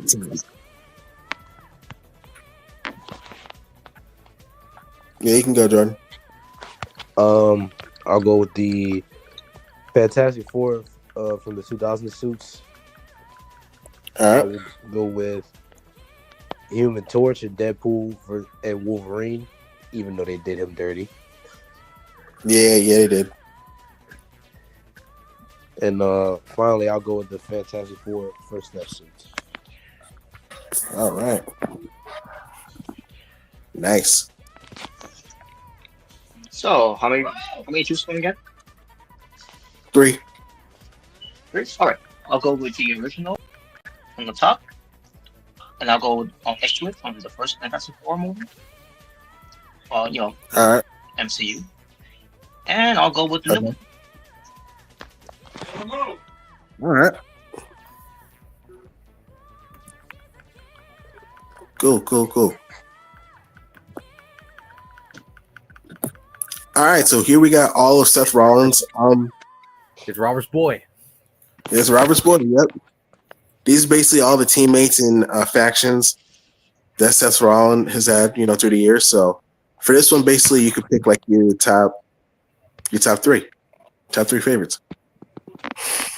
I'll go with the Shield. I'll go the Authority, and I'll go with Rollins and Ambrose. Okay. I'm gonna go with Seth and Becky from 2019. You know, the men's man. I'm gonna go with his Messiah gimmick, his Messiah faction, and yeah. Oh, I'm gonna go with Seth and Braun Strowman too. Yeah, those are my favorites. I forgot all about that. Yeah, nah, seriously Yeah, though. Yeah, yeah, nah, seriously though. Yeah, same as Omega's the first three. Braun was better one in that team. Just saying. Wait, what'd you say?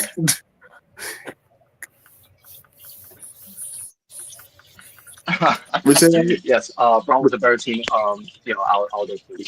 Wow, he said Braun was a better teammate. Wow. Yeah, I'll go with the first Well, one. I mean, it was during the Beast Slayer era, so. I mean, well, yeah, it wasn't a good time. And I remember during the time I told him too. So they had them team up at one point together, and I was like, "This, Braun's better than this. Come on." Yeah, that was easily Seth's worst face run. All right, so who's next? So anyways, I'll go with the Shield. I'll go with Stephen Ambrose. Rollins and Ambrose. And when he was in his door, even though they focus championship horribly, but I'll still go with that. Okay. what was the last one? The authorities, that's all. When he was champion. What was the last one you said, Robert? I didn't hear what you said. The Authority. Oh, same as me and Yeah. But then again, he was part of the authority. When he's ultimately back too. So either way, I'm going wrong. The authority. Yeah. All right, Jordan. Jordan. The Shield, the Authority, and Rollins. Am Rollins. Oh yeah, I remember that name. Am Rollins. Oh, okay. Wait, what? I remember that name in the internet. That's what they're calling him. Am Rollins. Yeah. Right. And Rollins, and Brains, and Rollins. Yeah. All right, I guess we go to the next one. Next one. So we all picked the same three? All right, sweet. Yeah.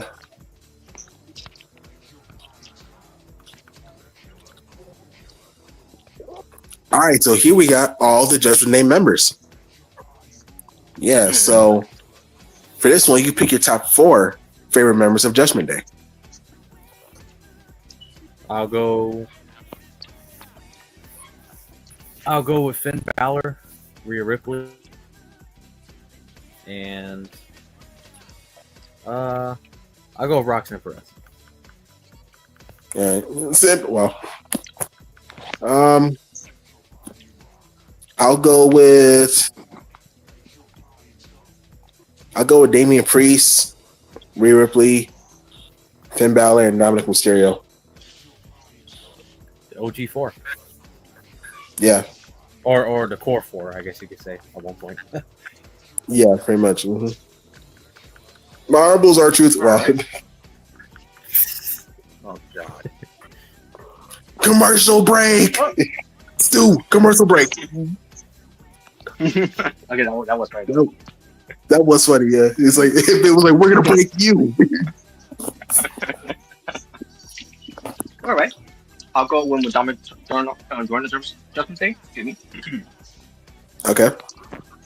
I'll go with when Damian Priest and Rhea Ripley got kicked out, and the former new member, the new version of Judgment Day. Mm-hmm. And I'll go with this base edition of Judgment Day. Well, with Liv Morgan being a sideline. All right. Because Roxanne Perez is great. Yeah, she is. Jordan? All right, Jordan. Yeah, Jordan. How many moments are we picking? 4. Oh God, haven't even paid attention to the statement like that. Wow, really? Oh, and also, I'll go with when Finn Balor costed Damian Priest the championship, the World Heavyweight Championship. Okay. Well, I mean, technically, Wow. Damian Priest cost Finn Balor first, so. I mean, yeah, he did. I still remember that look. Remember that look he gave like after Finn Balor lost at what was it, Money in the Bank? Like it's like really, bro? Like really? Man, yeah. I mean, to be fair, at least it wasn't as embarrassing as Austin Theory's cash. So. Yeah. I don't think that would be top. Yeah. Oh, Austin Theory usually has the worst cash in ever. But, yeah, so 4 members. Yeah, 4 favorite members. I'll go with when Dominic got punched in the face like a little bitch that he is. Wow. By who? Didn't he get punched by Becky Lynch? Oh yeah, he did. Yeah. He did. oh yeah, that's right, he did. Yeah. well, I mean, I think he got beat up by Becky Lynch, Rhea Ripley, and Beth Phoenix. I'm pretty sure. Yeah. Oh, and I guess Raquel at one point too. So. Yeah. I'll go when they turned on Edge. All right. And lastly, I guess I'll go with Rhea and Damian got kicked out. So. Yeah, you know when Dominic cheated on Rhea. Yeah, It's crazy. It's crazy to think that originally, like, Judgment Day was gonna be like a supernatural gimmick, you know? Because remember when they when they were facing AJ Styles and like the lights will go out, you know? Like, Oh yeah, they would just teleport. yeah, they teleport like they're Undertaker, like. Yeah, I wasn't watching. Yeah, I wasn't watching that time, but I heard about it. I was like, I heard that was ridiculous. And then watched and I was like, yeah. to see what y'all talking about, and then I was like, what the fuck is this? And I was like, bro, listen, I get that Edge was part of the ministry of, I mean, he was part of the Brood. I get that, but like, I don't think he stood those powers. No, he was part of ministry too. He was technically. Oh yeah, he was. Yeah, he was. Yeah, you're right. Yeah. I mean, I get that, but like, bro, I don't think he kept those powers, bro. I don't think he kept it. It was like they were telling me that Alexa Bliss had this power, that the Fiend had all along, whatever. She does. Well, even that was like what? All right, so here we got if invasion, like if WWE versus TNA happened in 2000s, they had their own invasion. Mm-hmm. So for this one, you can make your own. You can make one men's match, one women's match, Divas versus Knockouts, and one tag team match. So, all right. Yeah. So, what matches you making? For men's, I'll go with AJ Styles. AJ. Okay. Jesus Christ. I'll go with AJ Styles for Shawn Michaels. All right. There you go. It is 2000, so yeah. Mm-hmm. For women, I'll go Gail Kim versus Trish Stratus. Ooh. Okay. And for one tag,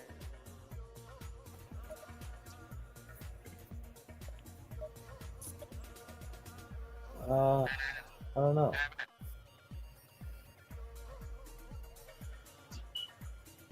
I'll go. I'm trying to think.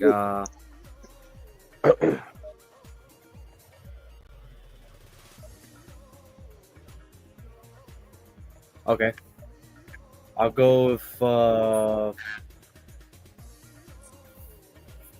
Okay, I'll go Motor City Machine Guns versus Rated RKO.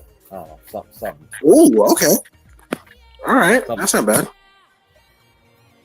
All right, for me, for men's match, I'll go with Abyss versus Kane in a Inferno match.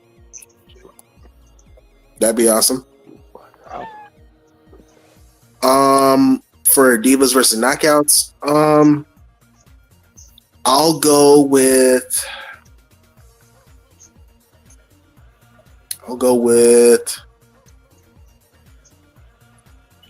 Angelina Love versus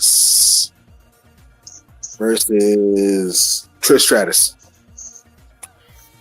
And for tag team, I got a good one. For tag team, I'll go with Motor City Machine Guns versus London and Kendrick. That sounds like that's a good one. That sounds like a banger tag team match right there. No, it'll just be 100 flips. Okay. Wow. Oh, wow. Yeah, just be a flip fest and just be a spot fest. And no one cares about these vanilla midgets. Wow. No, that would be a banger match though, bro. We should make this. We'll have Eugene versus Shark Boy. Oh god. What Eugene versus Shark Boy? That probably would be a match or a segment, bro. Oh my god, you're so cold. No, I'm Shark Boy. Give me a shell, yeah. Shell, yeah. All right. All right. Who's next? All right. So for me, okay. For men's, I'll go with Triple H versus Bobby Roode. Oh wow. Okay. Watch. I was gonna say, why Triple H bury him? Wow. Well, maybe if you basically get buried. Well, maybe if Bobby Roode uses a beer bottle like he did James Storm, maybe he'll win. I don't know. We'll have John Cena versus Bobby Roode and John Cena beats him. Wow. Well, that'll be no surprise. Wow. But for the women's, I'll go with Gail Kim. I'll go with Gail Kim versus AJ Lee. Ooh, okay. And as far as the tag team,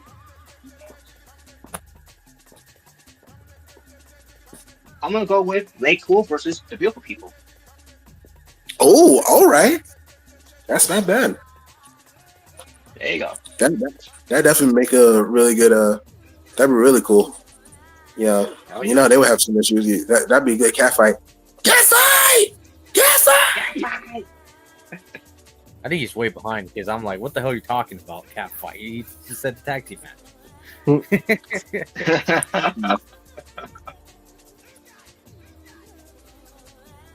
All right, Jordan.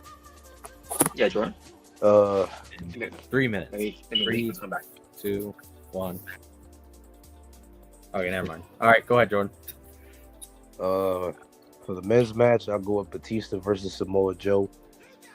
Ooh, nice. For women's match, I'll go with the Beautiful People versus the Bellas. Oh wow. You can look, but you can't touch. Most the Beautiful People are going over. Yep. Let the pigeons loose. And for tag team match, I'll go with LEX versus DX. Ooh. Or DX versus Team 3D. That's what I meant to say. Okay. All right.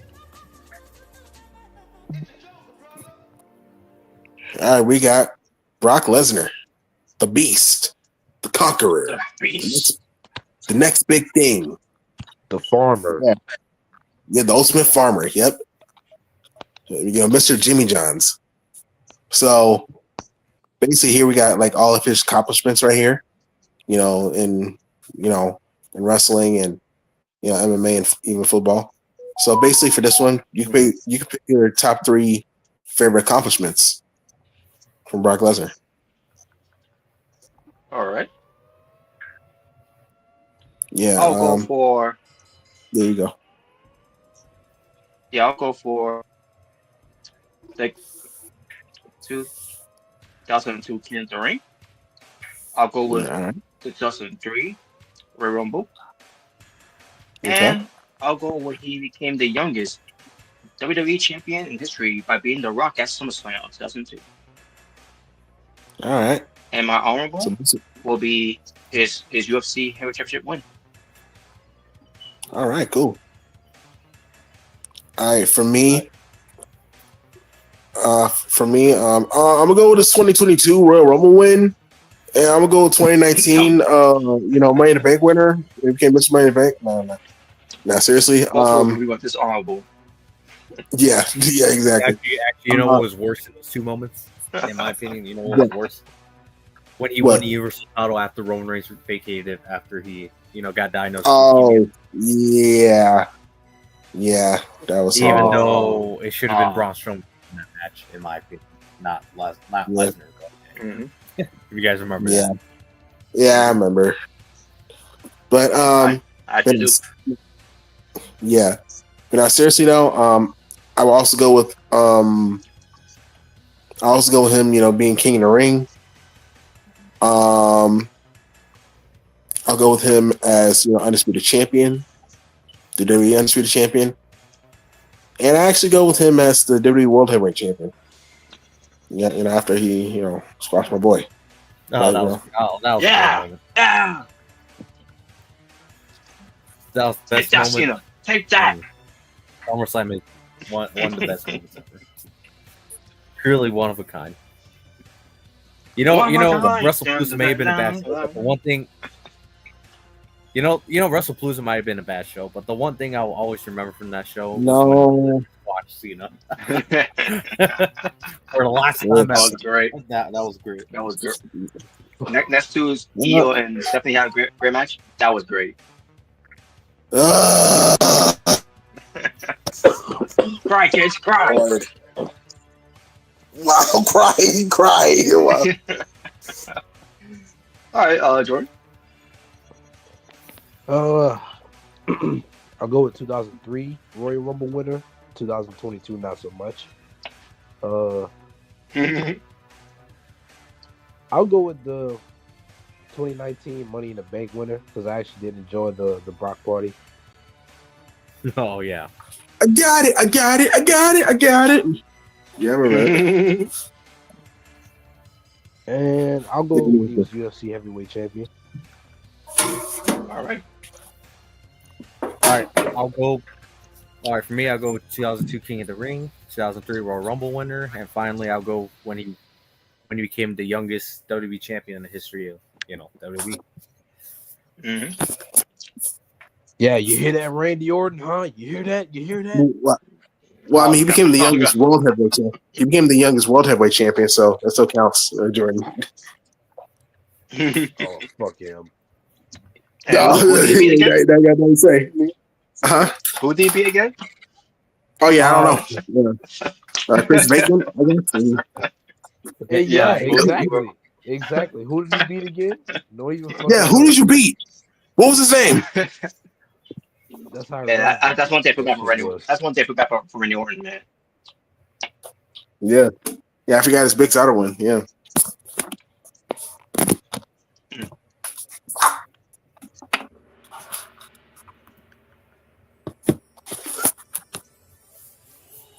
All right, who's the king of the cutter?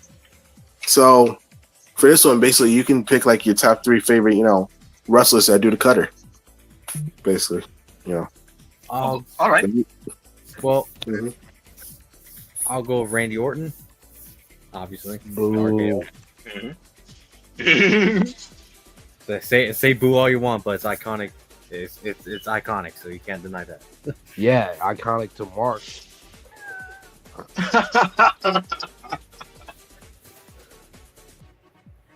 Well, I mean, everyone knows the cutter for Randy Orton, not for Will Ospreay. No offense, but it's the truth. But anyways. Yes, they do, Mark. Wow. We're talking about the mainstream, not the smart stream. Wow. This is smart stream. Wow. What the? That is great. Okay, but anyways, Randy Orton. I'll go with Diamond Dallas Page. And finally, I'll go with Jeff Hardy. There you go. All right. Same as yours.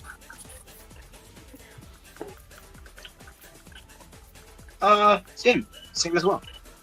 My honorable will be Japan Evans, and Your boy Bouncy. Yeah. Yeah, You see that, Cody? Someone who does the Cody Cutter better than you do. Yeah, they're both my honorable mentions, Javon Evans and to be fair, he probably Will Ospreay, so I think that he could do better than him. Who, Javon Evans? No, I mean Cody. Oh yeah. Okay. Yeah. Remember they have one in New Japan at one point. I was say, Oh, I yeah. mean, Javon Evans to definitely do that cutter a really high cutter. So. Yeah, he Yeah, does, because man. Well, for now, until one day he blows his knees out. But hopefully that ain't anytime soon. Yeah, let's not being jinxed.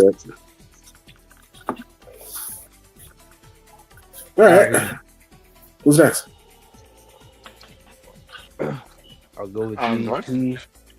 Yeah, I'll go with DDP, Jeff Hardy, and Will Ospreay. All right. Wow. What are you saying wow for? Nothing. I didn't say anything. Oscar. Hey, nothing. Bobby, You can say. Braun Breaker doing a cutter? Because I don't remember Braun Breaker doing a cutter. He probably does one like as a setup move or something. Or I don't remember Baron Corbin doing the cutter.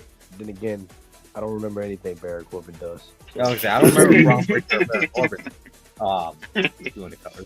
maybe they do it. Now in a if this different was the king of who's the king of the spear thing, obviously the winner is easily Braun Breaker. Oh yeah, easily, bro. Best spear in the business, bro. It's actually Goldberg, Smarts. Well, Goldberg. He does have a great he spear. did the great spear back in his heyday. Not Yeah. Yeah, not recent, no, but back in the day. Definitely wait. Nah, it's Jey Uso. So Oh, I knew it. I knew that was Oh, going to come on. I was about to. Yeah. I was about to say, at least Goldberg's even in his last match, his spear is way better than Jey Uso's shitty ass spear. So. No, I'm the best spear, Oos. No, you're not. All right. I guess did Robert go? Yeah, dude. Yeah, he already went. It was the same. Yeah, it was the same as yours and Omega. Oh, okay. All right. All right, next one. All right, here we got, the Adams family right here. The parents. Obviously, it's Hollywood. Oh, yeah. I think. Okay, never mind. I think it's one of mine. Is it? I think it's one of mine. I do want to say. Yeah, so obviously, it's Halloween, coming up. So basically, for this one, you can pick like your top 3 favorite versions of the parents of the Adams family.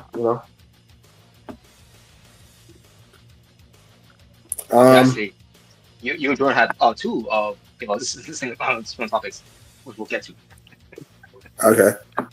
For me, But yeah, I'll go. For me, I'll go with the 60s, live action 60s one. Mm-hmm. I'll go with 1991.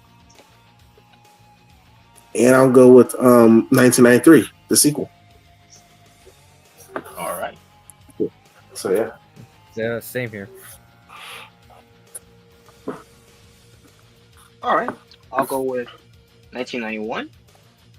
I'll go with 1992 to 1993.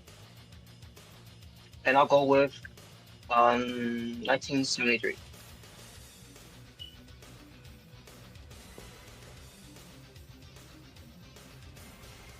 Jordan? I'll go with 1977, 1992, 1993, and 1998 and 1999. Sweet.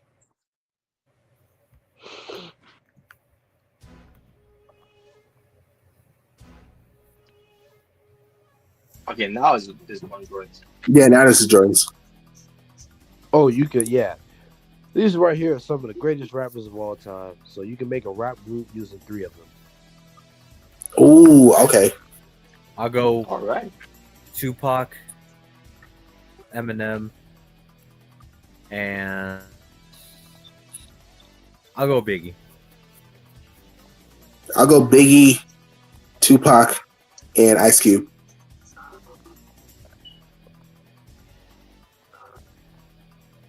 All right, I'll go with Big Pun, Biggie,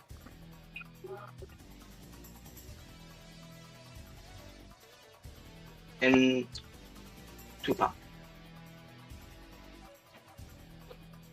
All right, I'll go with Nas, Eminem, and Ice Cube. Nice.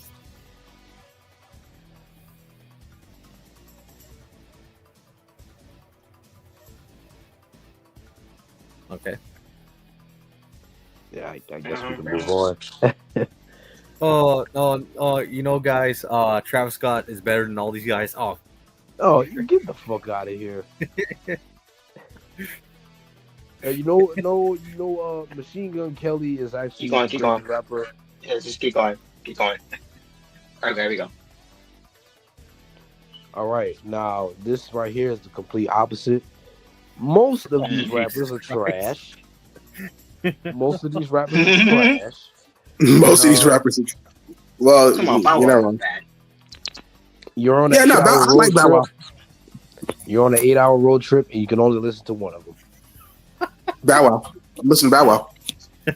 Bow Wow's probably the least worst out of all these guys. I like Bow Wow. I used to like him as a kid, so yeah, I'm listening to Bow Wow. Yeah, Bow Wow is actually decent. Actually, Yeah, he's pretty good. I still love that, they're playing basketball. See, I would be jamming to that. the like Mike. Yeah, as long as you don't Yeah. sing it. Oh, wow. As long as I don't see it, wow. Wow. What's that supposed to mean? You suck. Wow. Oh, you can't sing, smart. Oh, wow. Wow. I'll tell you this. I'm not listening to anything Ice Spice. Screw that.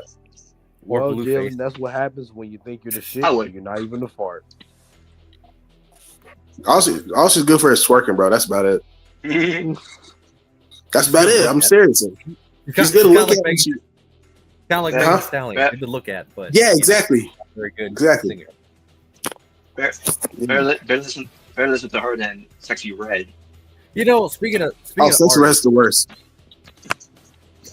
yeah, she's She is the even worst. worse than even those. she's I'll tell even you, worse than fucking Ice.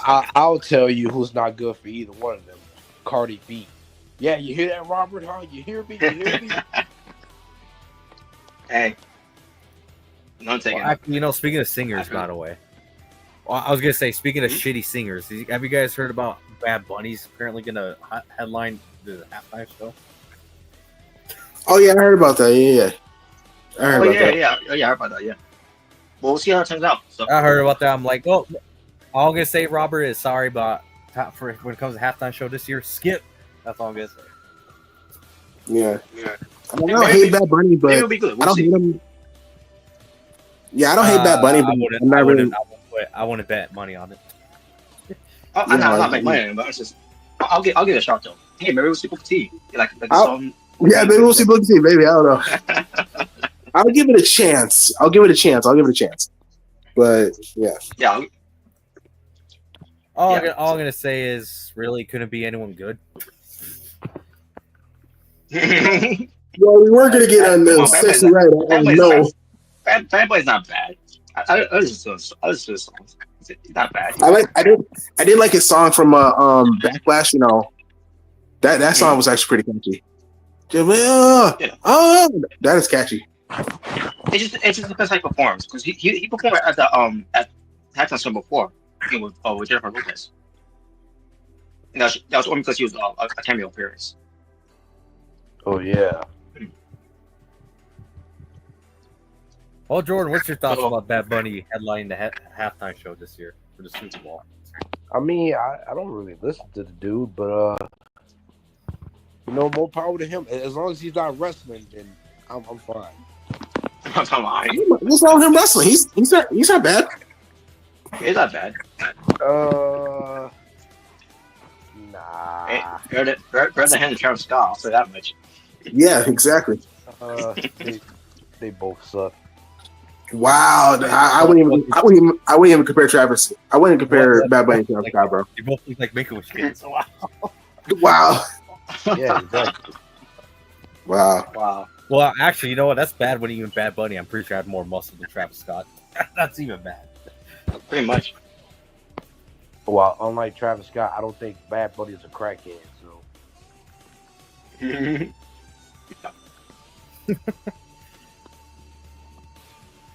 All right, for this one DreamWorks movie All right. must go. And for me, Madagascar. There you go. what? No, we already know Omega Reservation. I knew maybe we were gonna say Madagascar. I knew it. So yeah, I'm What you say, Robert? Well, I was gonna say, well, obviously, if anyone picks Shrek, you're out of your fucking minds. yeah, I agree. No, hell no. Yeah, who's freaking Shrek? Well, I did. So what now? Smart car? Wow, yo, what the I did it. What were you doing? They take away all the Disney characters that were in there. Wow. Yeah. I picked it. So what now? Come at me, bro. Wow. Come at me, bro. Wow. Man, For me, I'll go with Shark Tales. Yeah, same here. Shark Tale. I never got it. I mean, it's okay, but like, it's all right. But like, compared to these other movies, no. It's better than Madagascar to me. So Come on. You really don't like Madagascar? Wow, that's crazy. no, it's overrated. Wow. You know what? I think. You know what, guys? I think it's because Omega Red is Poke it out, Afro. All right, what did you pick, Jordan? Oh, I picked Kung Fu Panda. Oh wow. No Jack Black love. Okay. I just never got into it.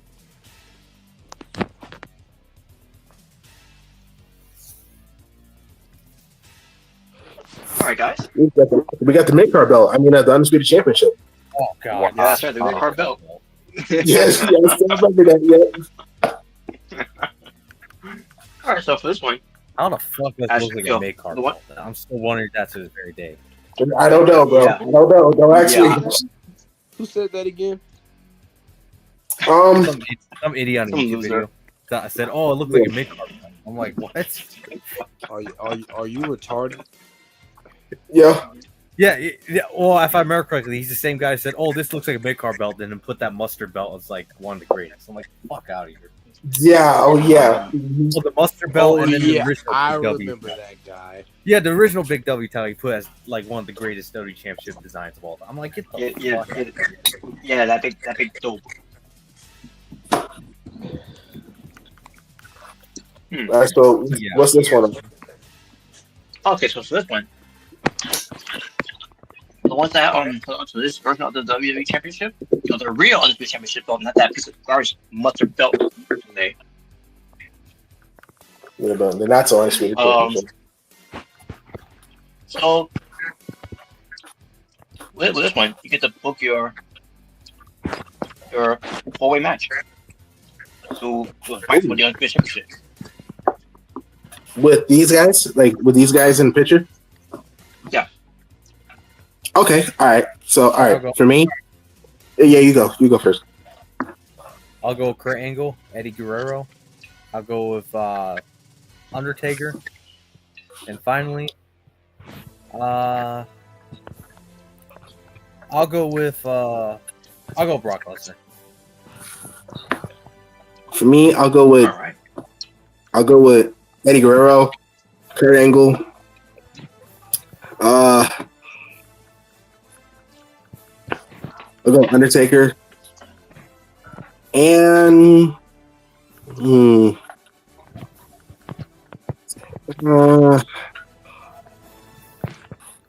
go Triple H. Nah, not just playing. No, I'll go Hulk Hogan, brother. No. Oh God. No. Why is he burying everyone in that four-way match? Right. I'll put John Cena there. What Johnson? Oh, geez, another one that would bury everyone in that four-way match. I mean, this is different because this is like the early Ruthless Aggression era. So, he wasn't like a big star yet. Not yet, anyway. So, All right. Okay, keep telling yourself that. wow. Wow. What do you mean, wow? But- I thought you'd be like, oh, wow, that's a compliment. Well, Actually, it's a compliment. But anyways, yeah. I'm gonna go The Undertaker, The Rock, Kurt Angle, and Brock Lesnar. Why does this But I still name remember that. Photoshopped? Who? Brock. Does it? Let me see. I think it's from Here Comes King's cover. Yeah, it looks like here. It don't look Photoshop, really. At least not to me. It's probably one of those renders you can just find online. Yeah. Like, y'all remember that triple threat match from Vengeance from 2002, bro? With Taker, Rock, and Angle? That was freaking awesome, bro. Underrated. Yes, it was. All All right. Next. Who's next? Jordan. I'll go with The Undertaker, The Rock, Kurt Angle, and Eddie Guerrero. All right. Oh, yeah.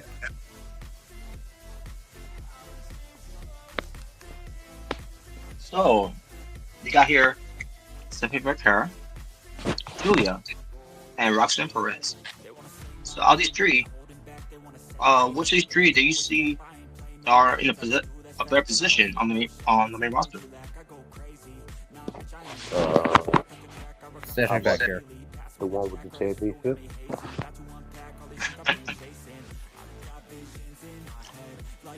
Well, yeah, so Vergara, I'll go with I think Stephanie back here, probably. Yeah.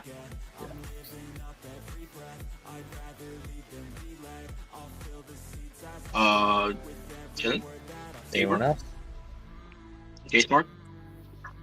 Wow. Just when I came back, I feel Jason Mark. Wow. Wait, what is this? Who do you think is going to get all a these better three, position? Yeah, in a better position on the roster. All these three. Yeah, Easily Stephanie Vickier. There you go.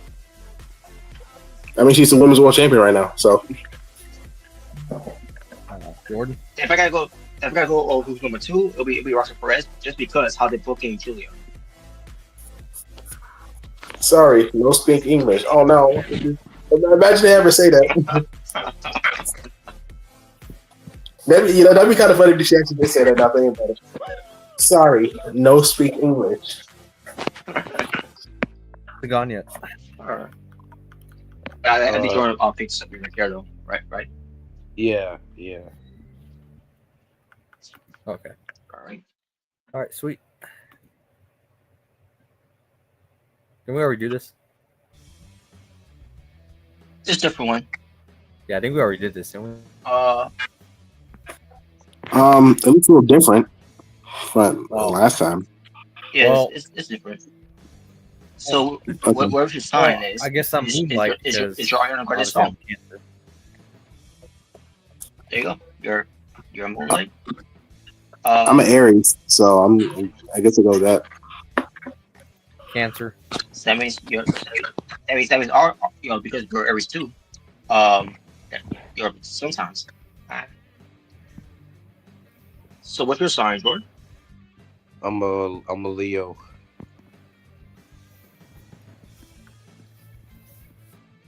So you're touchy. No. A Leo, not a Libra. Oh, Leo. Oh, sorry. I put so wrong. Into So you're, you. That's it's where it says into okay. you. Into you. Cool. Nah, I Alright. should be yummy. Wow. Wow. Wow. All right, Robert, which one are you? Same thing with Jalen. We're Aries, so sometimes. Oh, okay. There you go. So, guys, there you go. Have it.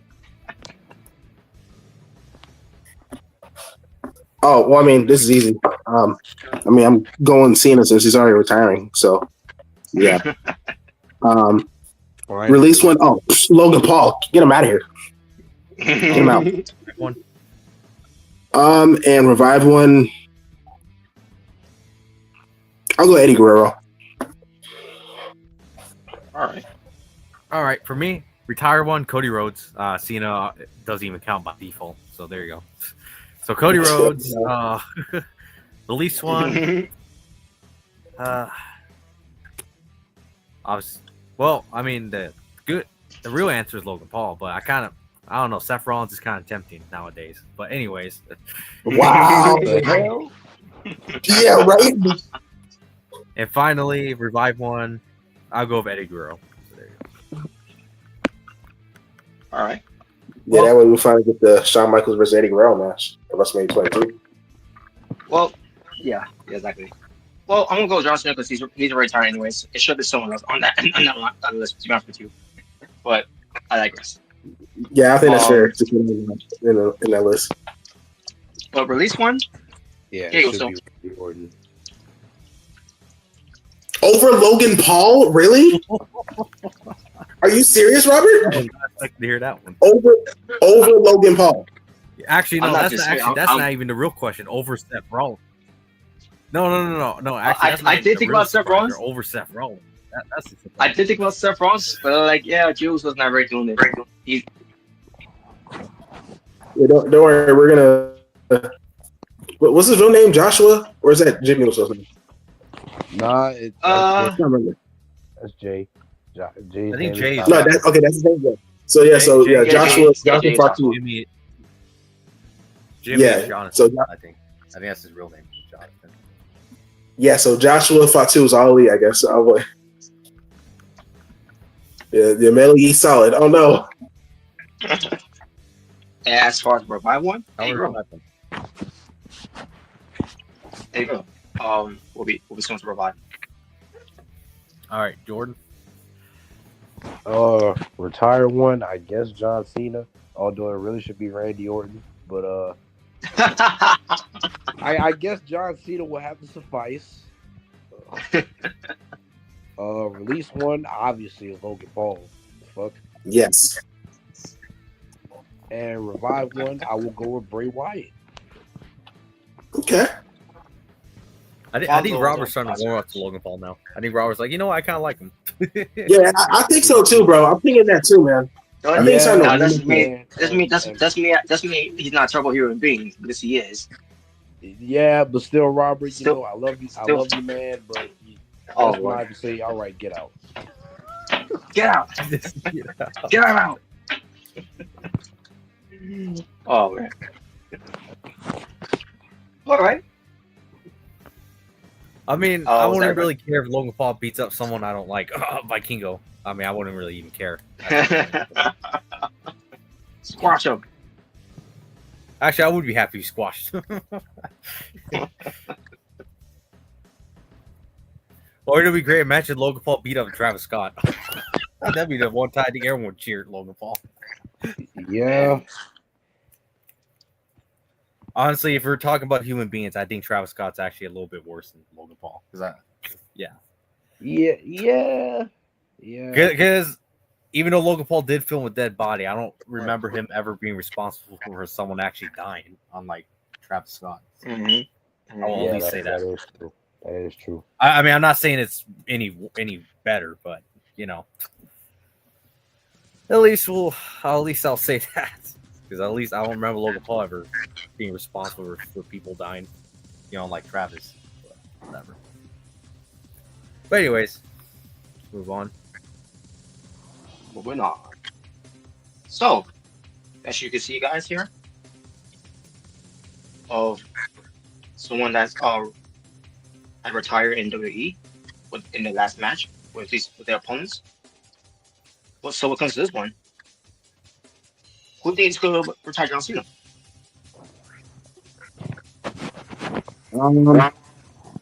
I get a feeling it's gonna be Brock Lesnar. Well, let me okay. rephrase this. Who's going to be the one that's it's going to be a John's retirement match, I should say. My guess will be Gunther if he does come back soon, since he already retired with Goldberg. So at Saturday Night Main Event. So if he does come back, maybe he'd be the one to retire John Cena.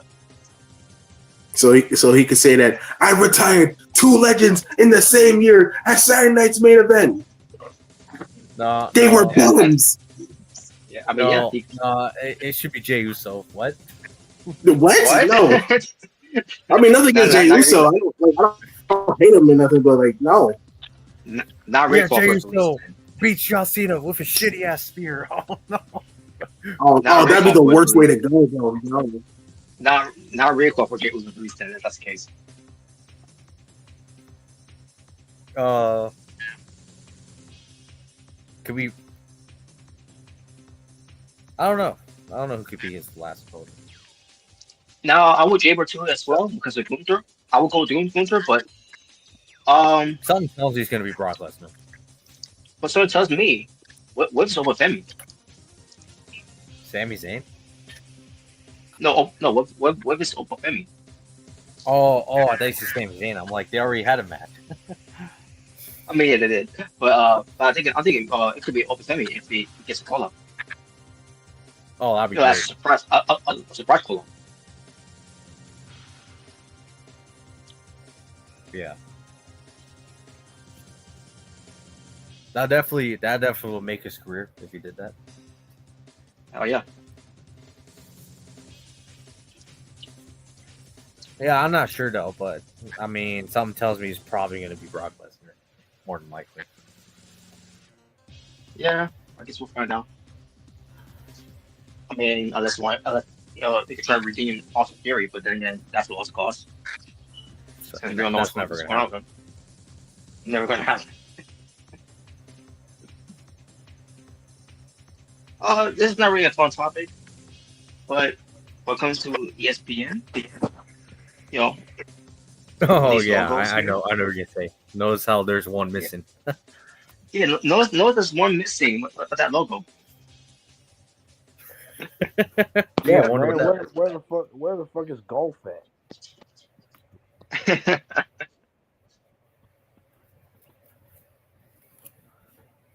Well, I mean, when you have a shitty show like WrestlePalooza, I mean, that's bound to happen. So. Nah, but yeah, I already know what you're getting at. I already know what you're getting at. Yeah, it's real funny how you guys put all this hype into ESPN, and then they're just really giving you the side dish treatment. All I'm gonna say is, yeah, if WWE keeps putting up shitty shows while they're on ESPN, you know, eventually ESPN is gonna be like, all right, that's it, get the fuck out of here, terminate contract immediately. And Peacock's like, look who came crawling back. Look who came crawling back, huh? You want money back? Yeah, give us our money back. Yeah. Well, actually, Smart. The WWE logo is invisible. You just can't see it. Yeah, like John Cena's t-shirts. I heard someone that apparently WWE file a trademark or something to bring back the block logo. Apparently, as their new company logo. Well, like the old school block logo.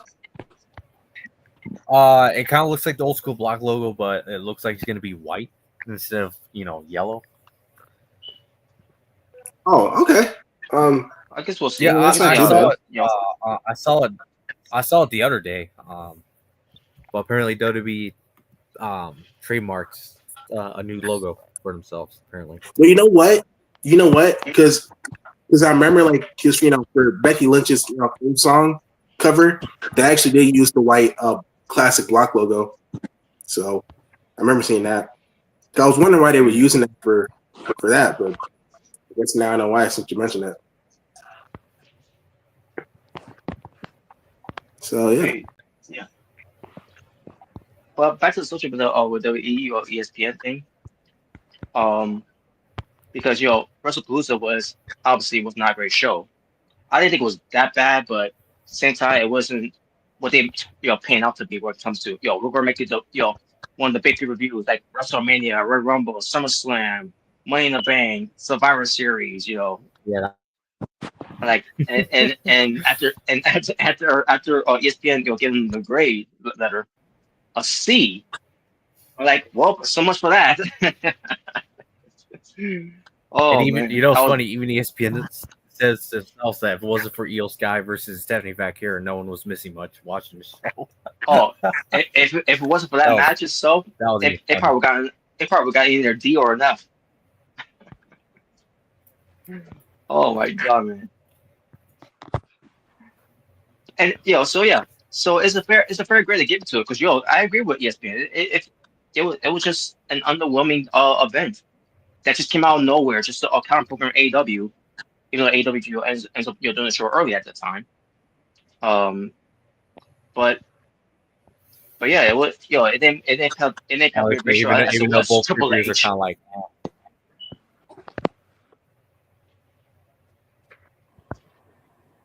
well, I'm gonna say it's kind of funny that how both shows were just like, that day, anyways. Yeah, pretty much. But yeah, but then you have other people when it comes to WWE, saying for a spectacular show, Triple H. What was spectacular about the show? What exactly besides Brock Lesnar killing John Cena and making little kids cry? Besides Seth McCarthy and Io Sky having a It's kind tremendous of funny how match. Triple H.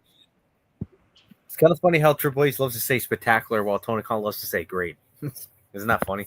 Yeah, it's spectacle, spectacular, But Great. yeah, what was so special about the show? It was just what? Oh, because they were reviving an old ECW pay-per-view, and then it was the debut of ESPN, so that deserves a grade level type of show. JBL.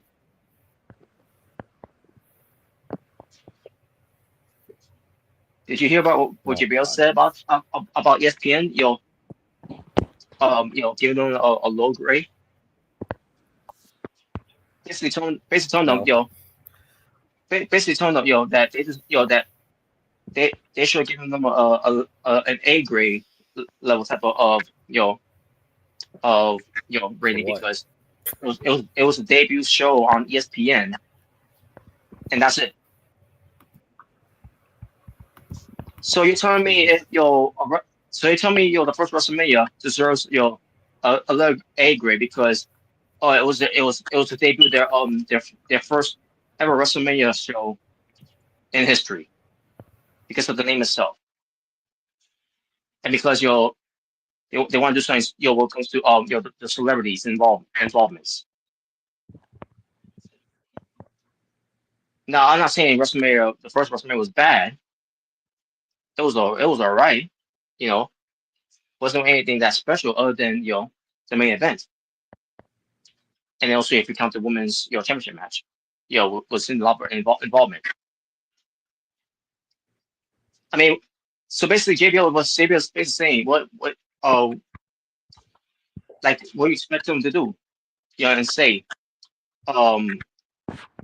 lie and say it was a great show. No, they're giving their opinions like we give our opinions about shows over the years of WWE and other wrestling shows that we think is either great, decent, or it's just flat out sucks. It's like saying 2019's Monday Night Raw has been a grade type of show, which that's bullshit. Every show during that year was terrible, horrendous to sit through and watch.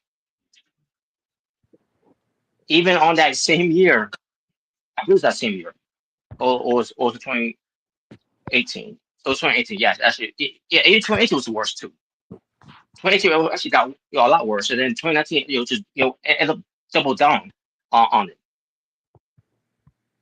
But 2018, was when brought to backstage with Paul Heyman, reading Fast Footman magazine because he wanted to be he wanted to be anywhere but there.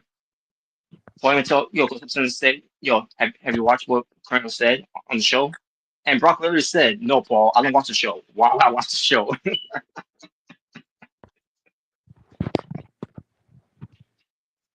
Brock Lesnar was basically with everybody. Everybody was basically Brock Lesnar on that year.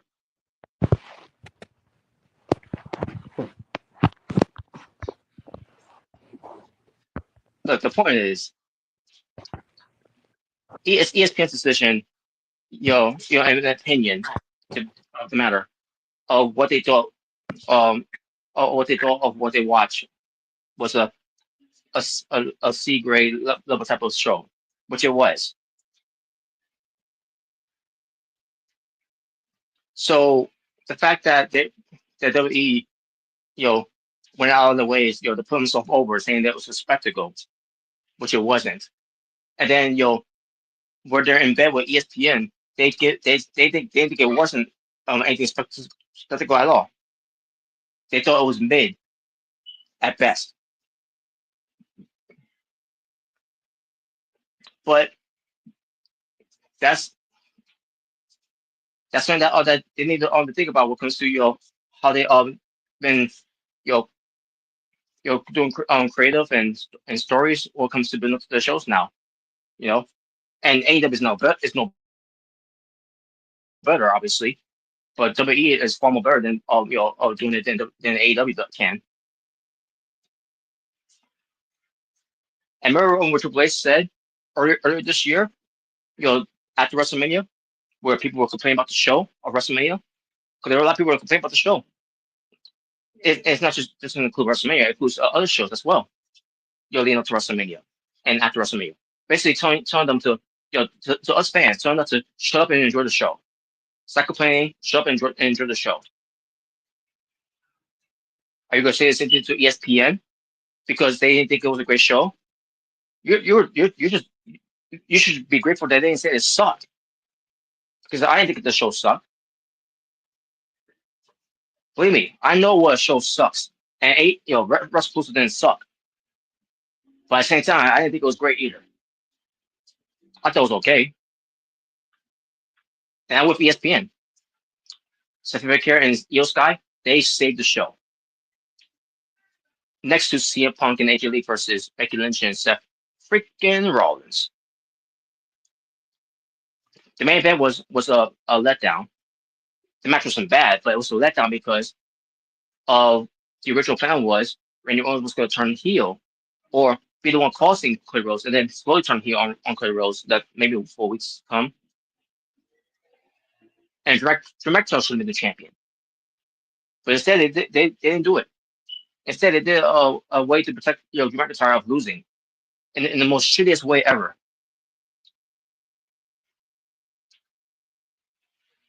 And now he's in the program with Jacob Fatu.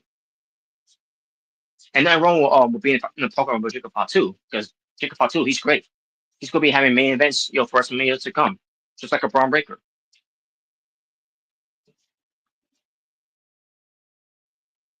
But he didn't do Drew McIntyre no favors, when it comes to going to WrestlePalooza, where people want to see him win. And we also have it on the show. The tag team match for the tag team titles, Street Profits versus the Y6 that feature Joe Gacy and Dexter Lumis. And then you were brought to destroy John Cena, which I thought it was excellent. Spectacular, right?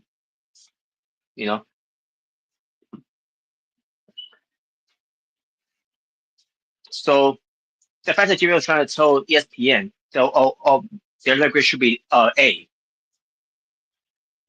I'm like, well, guess what, JBL? If you think it's a letter grade of an A, that's you. That's not ESPN. Last I checked, you don't work for ESPN.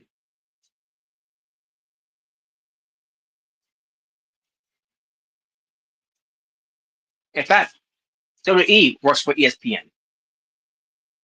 So that whenever they do the next PLE, on their ESPN app, what comes to the network and all that, you know what WWE needs to do? What comes to making a spectacular show? Make the show mean something with some story driven type of developments of the characters and everything. And what comes to doing Crown Jewel, they're doing a better job than what they did for WrestlePalooza. Let's see if they can keep it going. Because Wrestle Blues. I mean, Wrestle Blues is already done. But Super Showdown. What is it like? What just coming Saturday? So we'll see what happens with that. You know, they got the final week here to really build up. And and I'll read the card later when I get to it. But either way, um, yeah. So JBL needs to fuck off with that. And I cooled down with JBL for years, especially after the whole thing of bullying, and this and trying to do like the whole Roxanne Perez being bullying. I think I'm talking about what JBL bullying people, especially Marvel Ronaldo, which people have finally reached their breaking point about JBL's bullying tactics. Especially the stories that we hear from RBD and other people like Rey Mysterio Jr. and other people that then used to work for that company and they end up leaving because of him because he was bullying them. I think about what he was trying to do with trying to bully Steve Blackman, and look what happened with him. He got his ass kicked by Steve Blackman. And he tried to bully Joey Styles. Look what happened with that. Joey Styles, someone look at who doesn't look like he can fight off a paper bag. And he beat up JBL.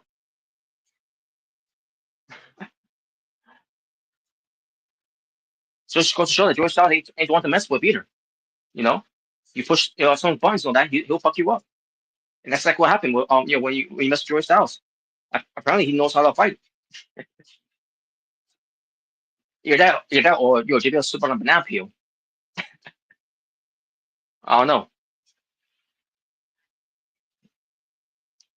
I would love to see JBL try to bully someone like Demon Linko during that time. Demon Linko in his prime, or Chris Benoit, or Eddie Guerrero, or Perry Saturn. Hell, if he tried to bully Chris Jericho would embarrass him backstage like he did with Goldberg.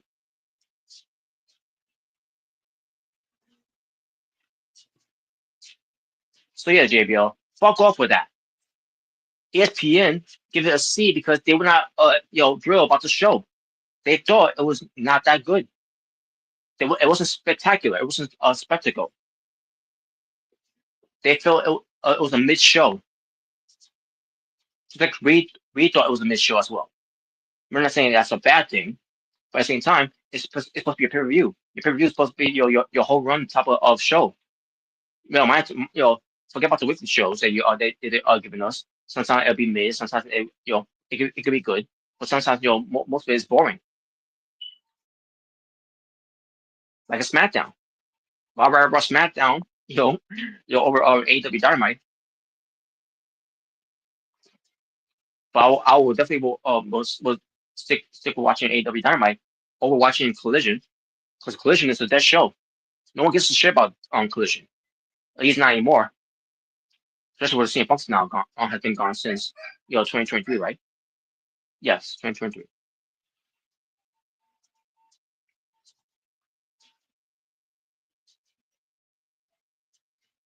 So yes, ESPN gives it a C grade, which is fair. So a JBL give it a grade, that's him.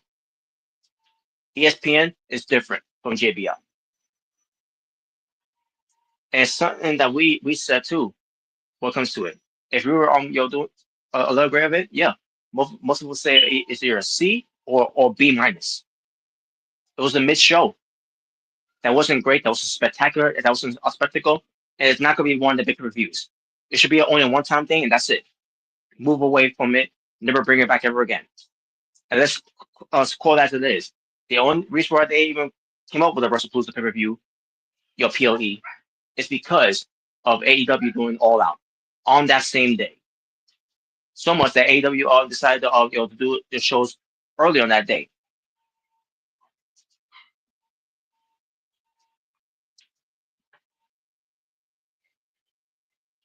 So, and the point I want to make here as well, because of Triple H, I'm gonna get back to him. The whole thing of Triple H telling the fan base to shut up, sit down, stop complaining, and enjoy the show. Are you gonna say the same thing to ESPN? Are you gonna tell ESPN that? The same ESPN that that you're in bed with now? No, of course not. Why? He's going to protect. He wants to protect his job.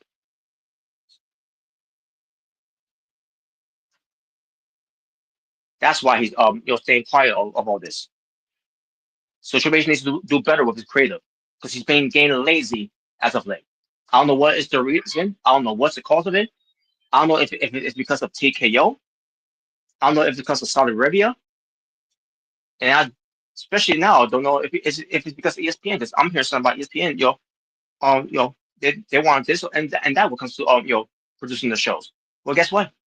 If that's what ESPN wants for WWE to do, they need to do a better show and to book it and to give us a better story development of it to get to get to that point. Especially how they fail of John Cena's heel run.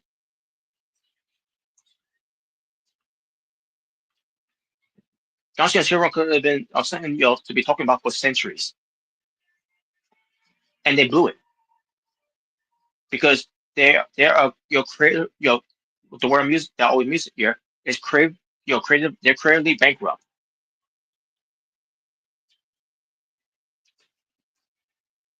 I don't know what happened with them. I mean, look. Here's an example. Look up with New Day. What happened with New Day after they turned on Big E? All that heat they have for weeks, and what happened? It died. The New Day talking about them mourning that the tag team division is dead on Raw, even though it's been dead for years. No,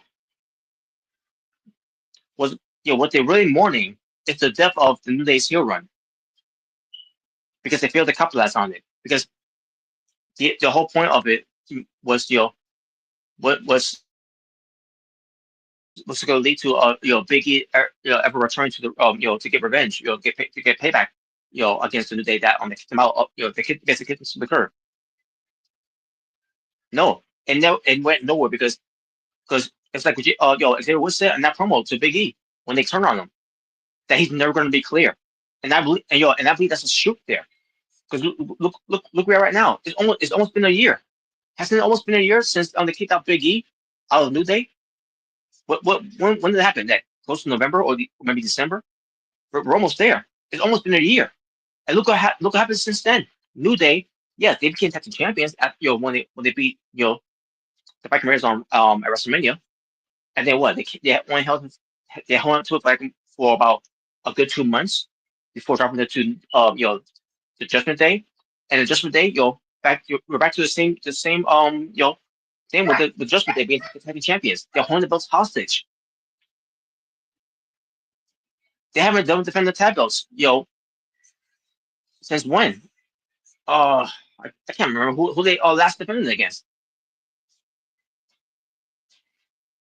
But they won it and then defended one time and that was it. They didn't defend it again after that. They're holding the belts hostage. We're right back where we were before with Judgment Day holding the tag belts hostage. Is that the New Day's fault? No, the New Day was doing what they were doing.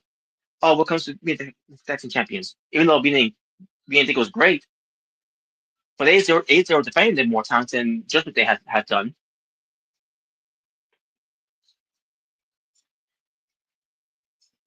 They are creatively bankrupt, and until they fix that, they're going to continue to have more of Mitch show grades from ESPN.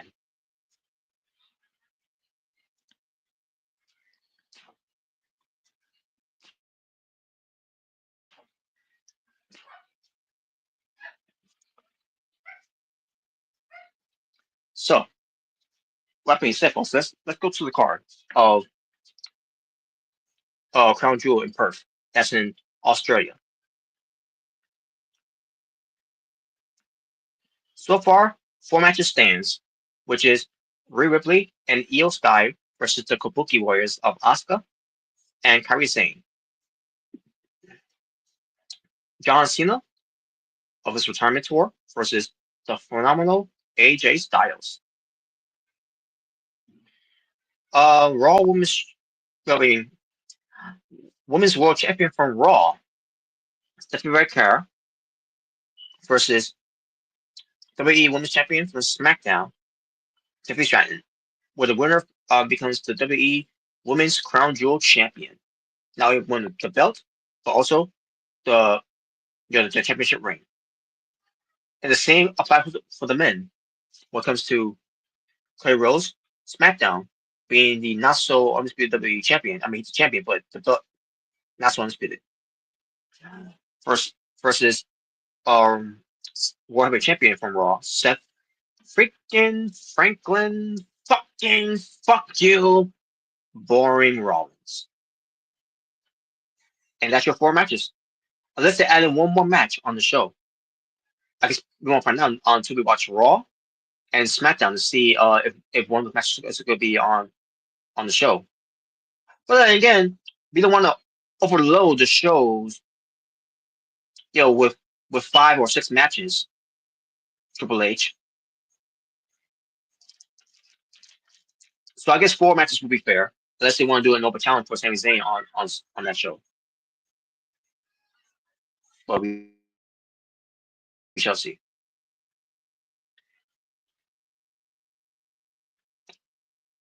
So that's the match that's going to take place on October 11th of this Saturday. And by the way, if you want to watch WWE Crown Jewel, Perth, Australia, think about Australia in a different time zone. You got to watch this in the morning. For example, for me, Eastern Time, 8 a.m.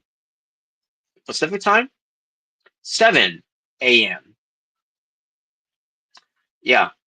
Not only I'm gonna be watching later on that night with Omega Red, late night, because we're not watching it in the morning, especially when I'm gotta go to work. Get ready in the morning to go to work in the afternoon. So yeah, so much for that. But that's how you can watch the show, folks. If you want to watch it, which do what you want to do if you want to watch it. In that early morning, if you're not doing anything, other than sleeping. All right, let me see what else I could bring up here. Wrestle Dream. Let's see if there's any updates. Nope, no updates of it. The match stands here as Chris Statlander defend her AEW Women's World Championship against Timeless Tony Storm. This time, 1-on-1 to see who's the better woman, and who's going to be the better champion coming out of this. The Hangman Adam Page defend his AEW World Championship against Samoa Joe instead of Mark Briscoe, who should have been in the match. It's just Samoa Joe. Samoa Joe just came out of nowhere when it comes to this whole thing. But hey, Mark Briscoe doing something better with whatever the names they're going by, the conglomerate, whatever. I can't think that's still a thing. It should have died when Orange Cassidy was gone. But I guess when he come back now, it's now back to being the thing now. And also Adam Cole's gone too, which is why the Paragon is part of that too as well. Which is why we see Russian Strong part of it now. Whatever. Darby Allin versus Jon Moxley, I Quit match. And that's it, folks. No Kenny Omega versus Kyle Fletcher, because they failed to book that to make it matter either way. Hell, especially when Andrade makes his return to AEW and attacking Kenny Omega. No Andrade versus Kenny Omega on this show. Which I doubt we're going to get that anyways, because Kenny Omega is taking time off again.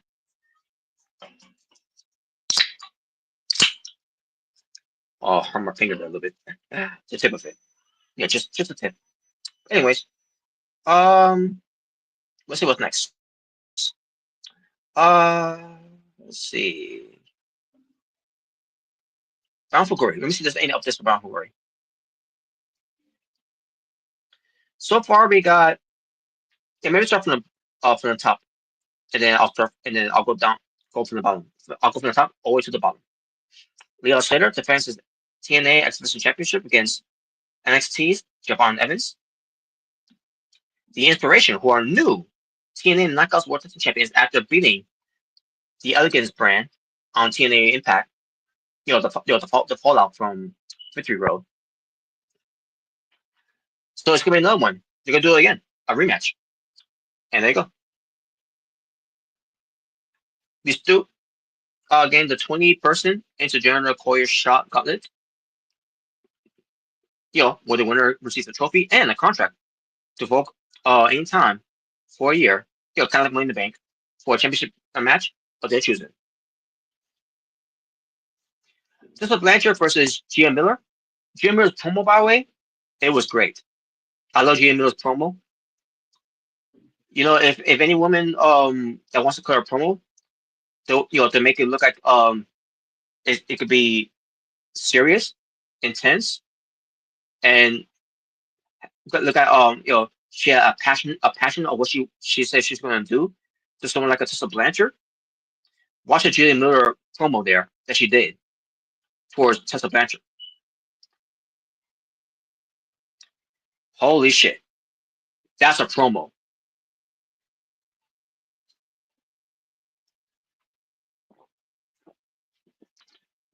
And I cannot wait to see how she ends up being in the ring in TNA. Now we already for those that watch her, we all know that she's a good wrestler.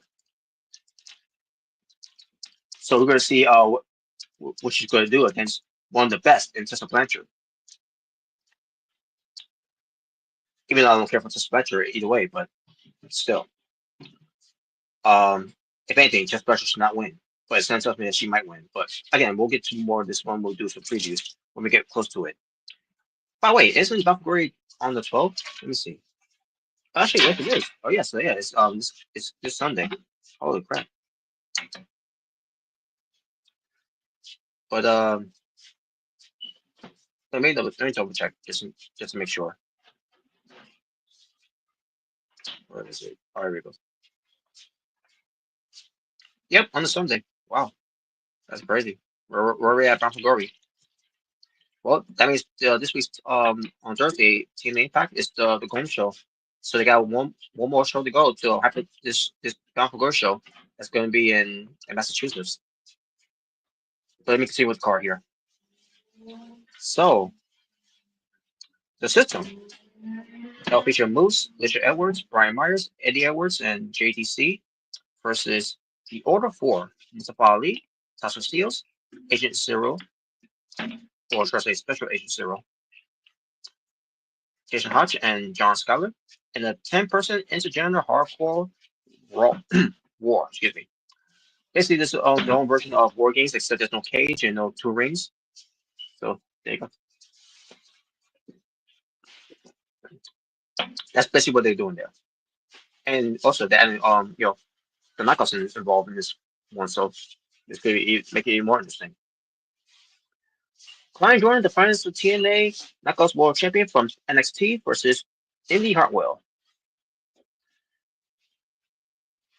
The Hardys will defend their TNA World Tag Team Champions after they become also NXT Tag Team Champions too, which basically they are wearing the belts when we get to Tuesday. Against Team 3D in a tables match. And finally, for the TNA World Championship, the moment of truth. Trick Williams from NXT defends against Mike Santana. So there you go, folks. That's the update for it, and I think that's the full card here. Unless they want to add a pre-show, which someone tells me you're gonna add the pre-show for that Koya Shot Gauntlet. That's probably gonna be the pre-show. And I definitely don't want Gia Miller to be on the pre-show against Tessa Blanchard. You're gonna have this match with Gia Miller versus Tessa Blanchard. It needs to be on the main show.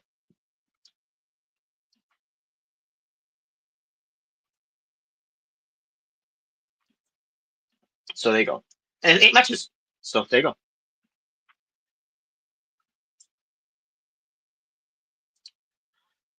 All right. Let me see. Is there anything else we need to talk about here?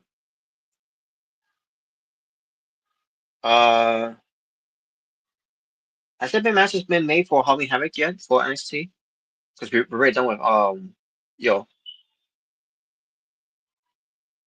with No Mercy.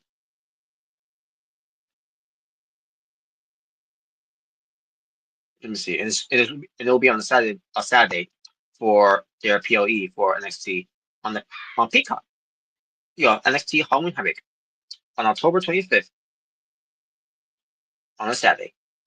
No matches has been added here, folks. So I guess we'll wait until maybe after Showdown, for this coming Tuesday to see if there's going to be any developments, being put, to post something for Halloween Havoc on the PLE.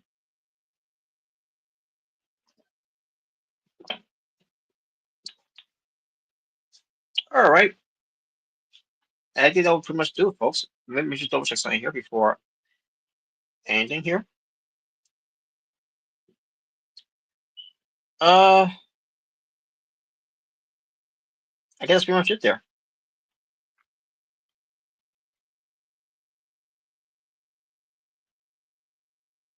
Oh, as a matter of fact, I think there's something we talk about here. Just give me a moment, folks. I'll be right back.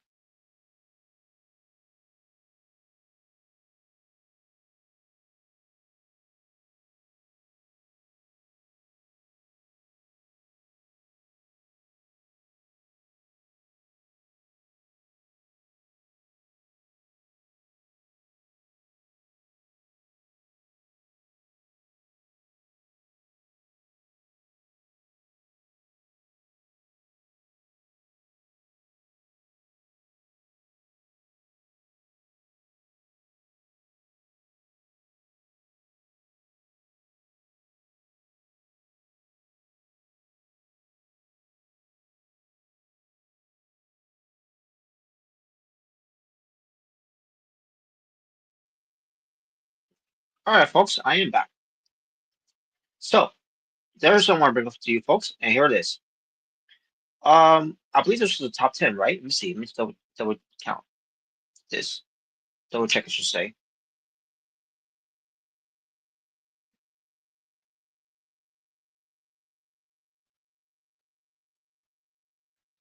Look at it's 11. Let me just double check again. Or sorry, to triple check.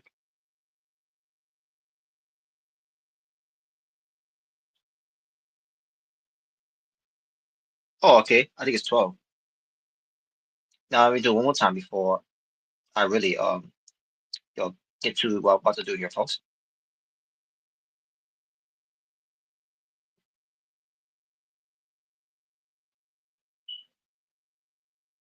Okay, it is 12.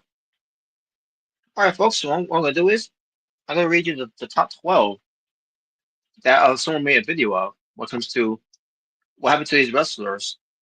When it comes to being there at one point and then they end up being gone. Um, you know,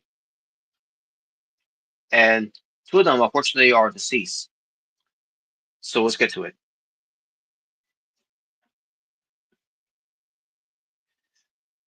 But I'm not saying what comes to the two being deceased. I don't mean by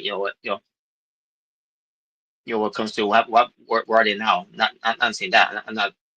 That's not what I'm saying at all. What comes to it, but you'll see when I get to my point of this. So starting off with number 12, Davey Boy Smith Jr.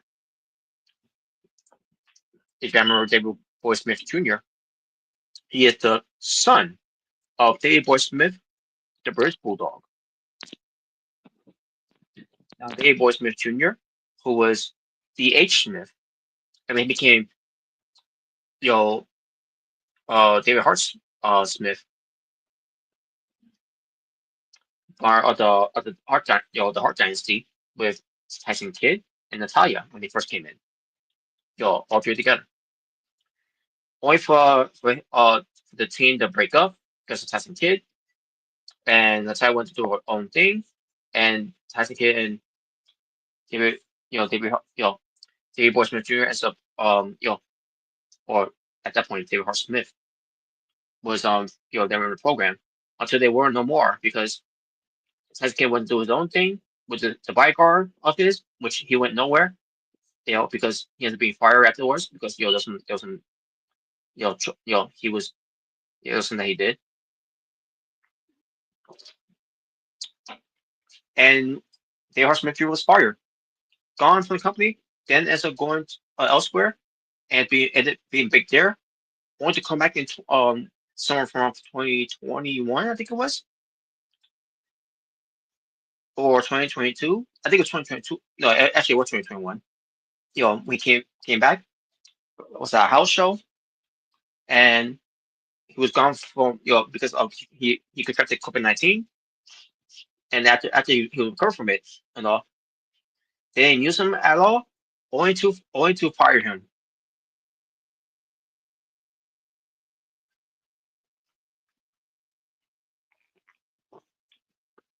So yeah, that's one example of someone that was there, and then he was gone after that.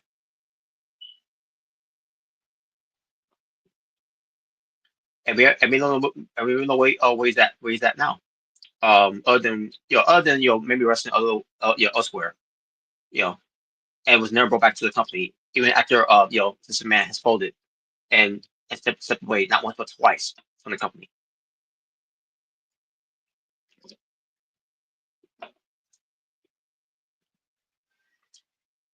Omos is being number 11. Omos, started off as Jim McMahon's bodyguard from Raw Underground, that thing that used to be a thing from 2020, and then it ends up not being a thing anymore. Only for Omos to be paired with AJ Styles and be a tag team, and only to break them away from each other. Omos, being pushed to a single star, being MVP, only for this man to be, stepped down, and then Omos was used less during that time, and then he had match against Braun Strowman at that, I believe it was at Saudi Arabia, Crown Jewel, I think it was. I can't remember if it was Crown Jewel or not, but doesn't matter. He had that match. I was not a fan of the match, but some people were fans of the match. So like, you know what, more proud to you, but I didn't think the match was anything that great or special. Other than what, two big guys. Ooh. But either way, Omos, will not be around for here and there. He'll make some appearances, but that's just it. He should make some appearances. Then they have him go to Japan. And he's doing great things over there in Japan. Or for WWE to tell for us to Noah didn't need him back. So what they did, they stripped the belt away from him. But not take it away from him, just like that, and then make it fake it. Because you also do the service of this tag partner over there as well. No, what they did, they haven't dropped the belts.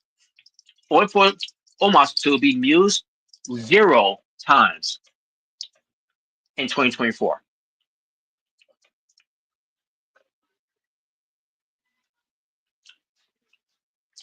So what was the point of WWE doing that? I don't know. Your guess is as good as mine.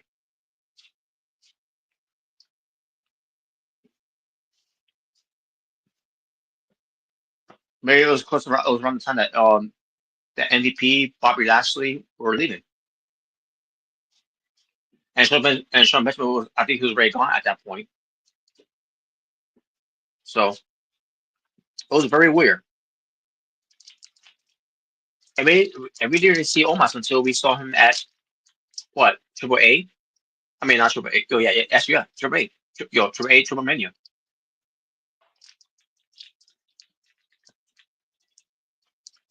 And he won the Battle Royal. Only for him not to be seen again.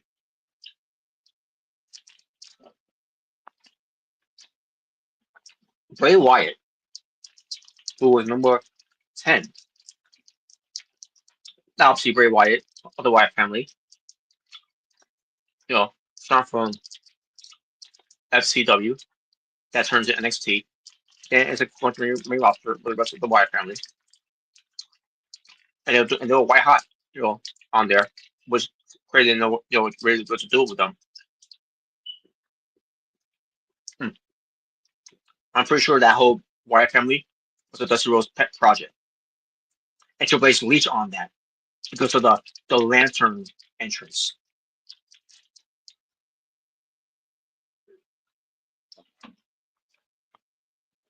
So the White Family was a hot thing until it wasn't, because they ran into a John Cena ceiling,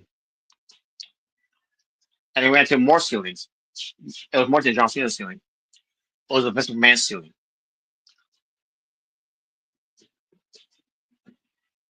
And then they broke him up.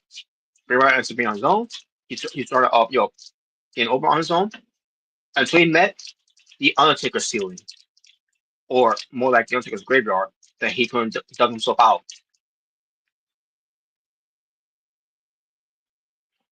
And he was stuck in that Undertaker vortex, all the way up to Survivor Series, with some bumps on the road with Roman Reigns, Dean Ambrose, the Usos, just completely being misused, mishandled, by this man and the creative team.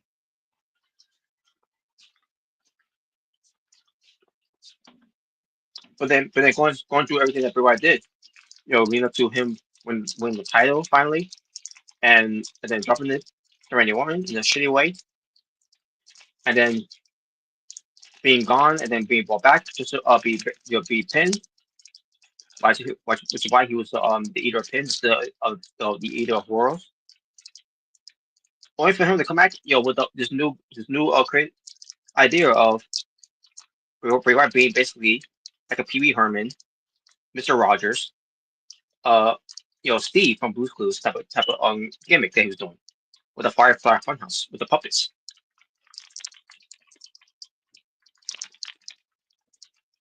And the Fiend was born. The Fiend was something that we never seen before. It was like you've seen something that we never seen before when it comes to Kane making his debut in 1997. And the Fiend finally showed up. And when after his first target, Finn Balor. And what they do after that, after the moment he had, the cool theme music, the cool entrance with the head of Bray Wyatt turned it into a lantern. What did they do after that? They rushed into a title match, and guess what? He didn't win it, but it was a Hell in a Cell match that ended in a disqualification finish that also killed the babyface run of Seth Rollins.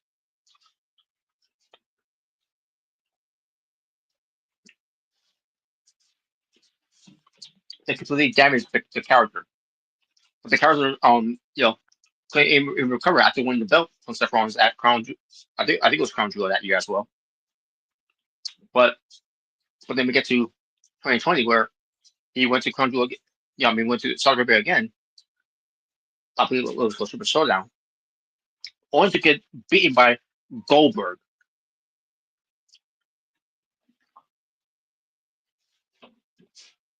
They completely buried this guy 6 feet under. If he was already buried 6 feet under.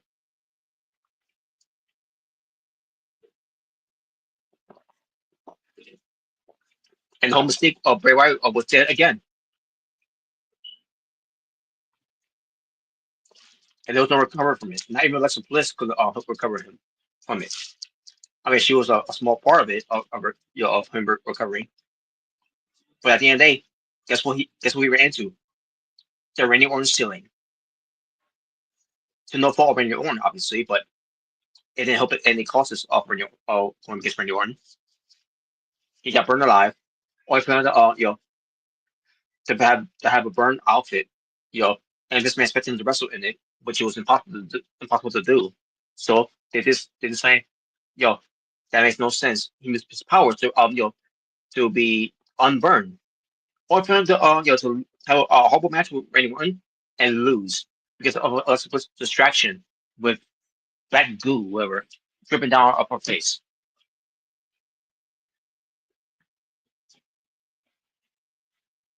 But from there, Bray Wyatt was gone, and was gone permanently because he was fired.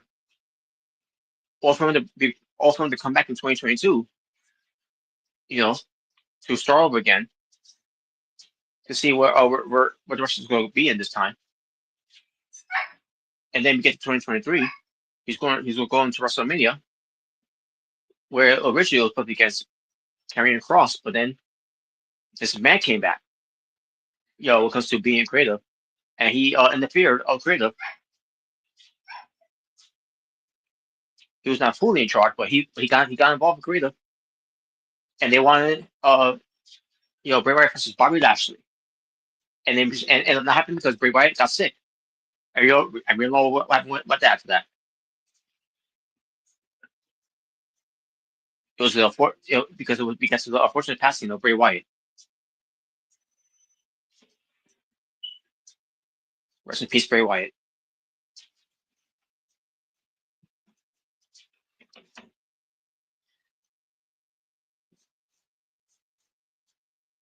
Number 9, Keith Lee.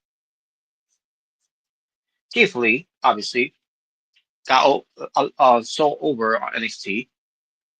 Came to the main roster, where the creator didn't know what to do with him, because of course they did. From changing his music, from having to wear a singlet, and then he was gone because he contracted COVID so much that that it almost killed him because it went because it damaged his heart. Kind of what happened with Bray Wyatt and Keith Lee. Came back, only for him to be repackaged to be Bearcat Keith Lee or Keith Bearcat Lee, whichever it was. Only for this man to get bored of it, and then when it came to one of their I don't know where cuts that they were constantly doing because they want to save money, whatever. Even though they were making a whole lot of money, despite having no crowds during those times, the crowds that they wanted to have, during pre-pandemic, they let them with others being let go, and Keith Lee was one of them. Keith Lee, excuse me, was one of them.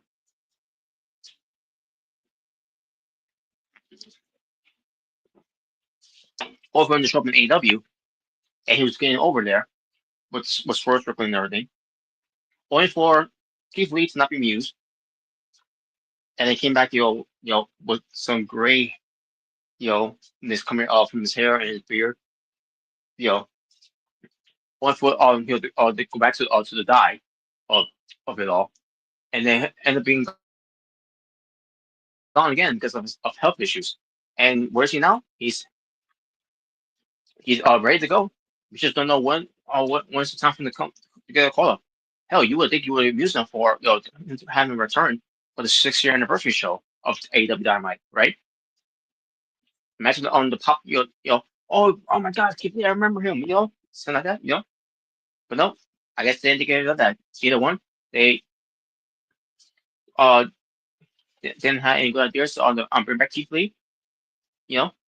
Two, they had no great ideas, and at that point, their shows are starting to bore me.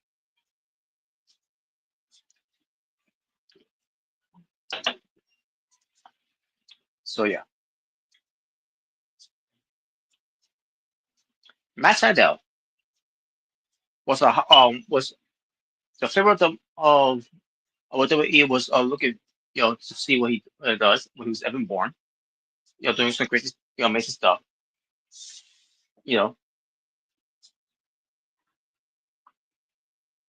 Start from ECW to Raw, and I don't think he was ever part of SmackDown. If I recall, he was mostly a Raw guy.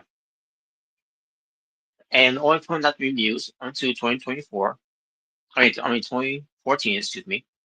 Then they let him go.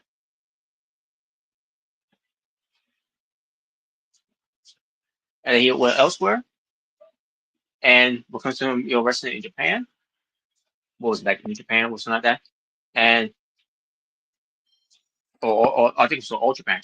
I can't remember which it was. I'm pretty sure it was New Japan. But anyway, in Japan, he was not there, but then he was at the point they didn't know where he was from there after that because he disappeared somewhere because why? Because he got arrested.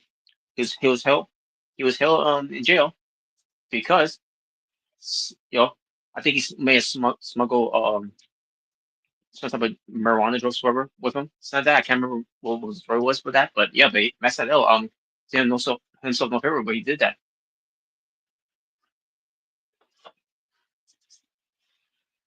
And where Marcelo is right now, I don't know. Is he Ring of Honor? Because of because of AEW? I don't know. Your guess is as good as mine.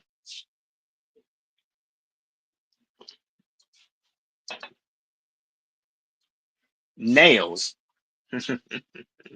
Nails had his program in WWF, the Golden Era, with the Big Boss Man, and a, a program that he was going to have with the Undertaker never happened.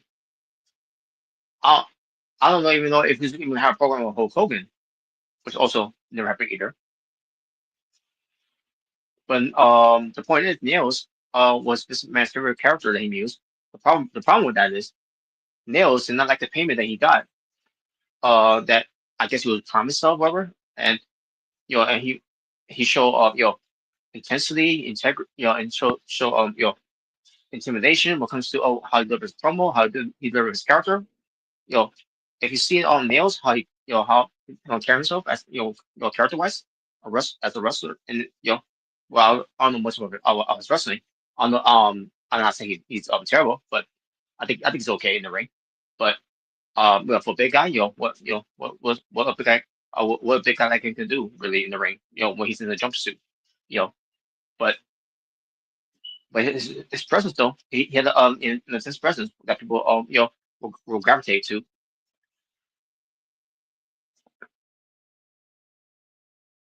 And he felt he wasn't getting paid enough. It was a back altercation with him and Vince McMahon to the point where he almost killed Vince McMahon by strangling him. This was according to what Bret Hart said in his book.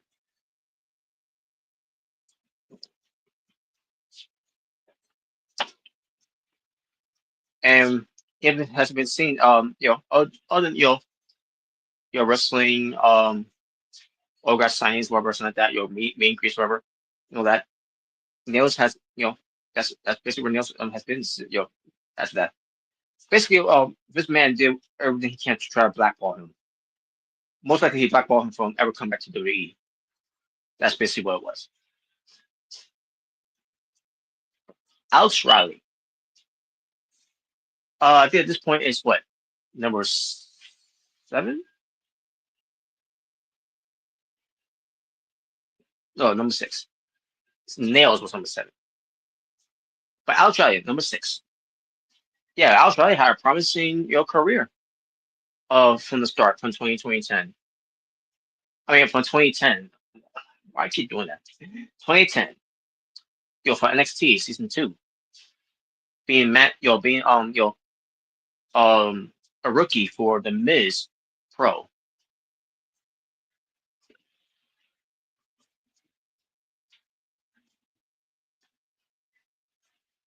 So yeah, so he had a lot of potential. He had a lot of promising future going for his career in WWE, and he was getting there until the politics played because of John Cena.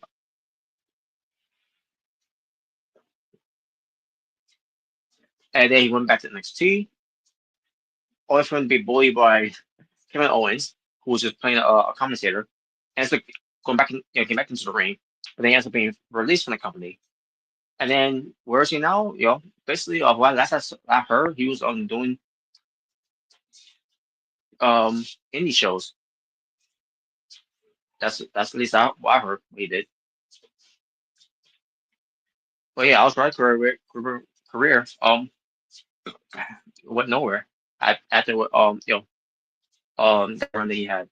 That where he was gonna go somewhere, but never went nowhere. And it's a damn shame. And fuck John Cena. Number 5, Scotty Riggs.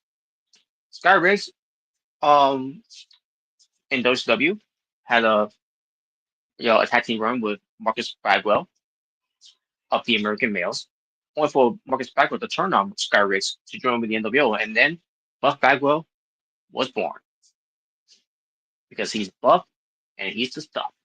Meanwhile, Scott Riggs was struggling to get over, and then the something where his eye got destroyed so much he had to wear an eye patch like he's a fucking pirate, and he has to join Raven's flock, which I think Raven didn't want him to be part of the flock because he didn't fit or he didn't fit the mold of being in the flock wherever. I don't know.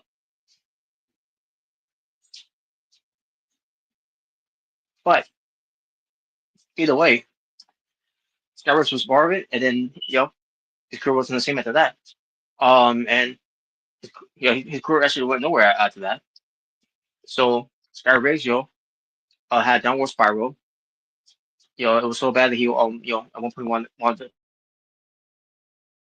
to take his own life until when we got to the Dark Side Ring portion of Buff Bagwell. Buff Bagwell reached out for Sky Riggs. He somehow reached out for Sky Riggs and basically in a way saved his life because he wanted him to to be part of this. So your story as well. It's obviously it's supposed to be only about Buff Bagwell, but you also well as we've seen other Dark Side Ring shows, they also try to find ways to talk about other people as well on the shows, like with the whole Christmas Wild thing. They even had talk about about Eddie Grove, and then he died, and that's how it led to Christopher Watt, became a different person after that. The Brawl Wall, talks about Bart's gun, talk about draws, with Dino Brown being an interview in it.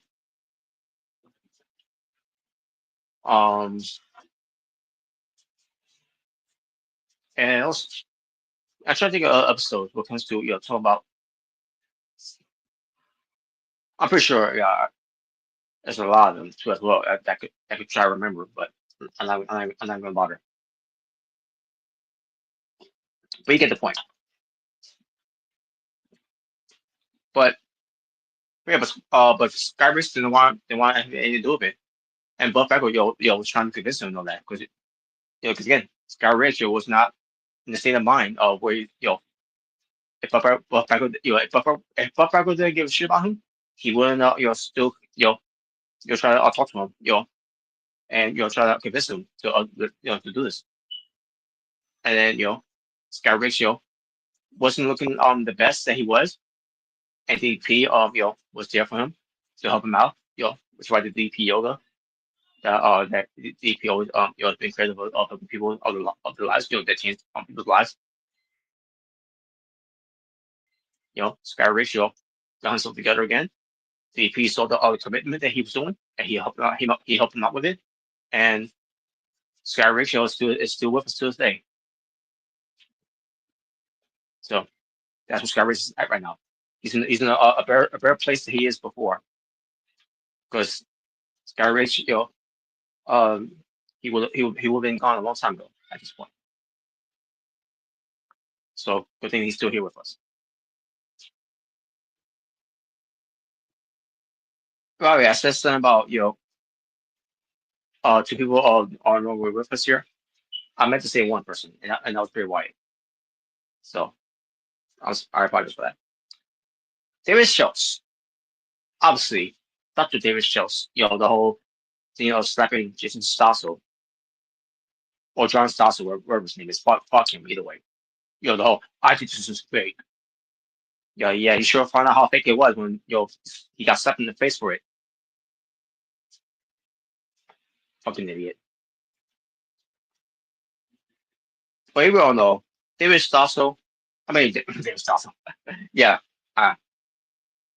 David John Stossel wish he had a better like David Schultz.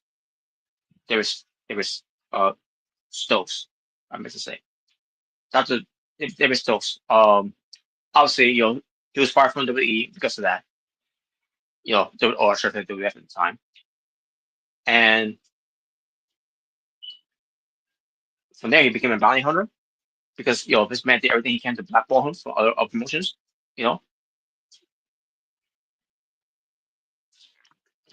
Or at the time, territories until all the territories ended up being dead because of Vince.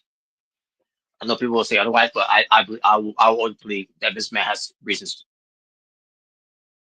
of killing them. Besides, the promoters themselves. But he still wrestle good conventions, and meet and greets, whatever, something like that, But other than that, he's a full time, fight hunter, and he's doing one great job of that either way. So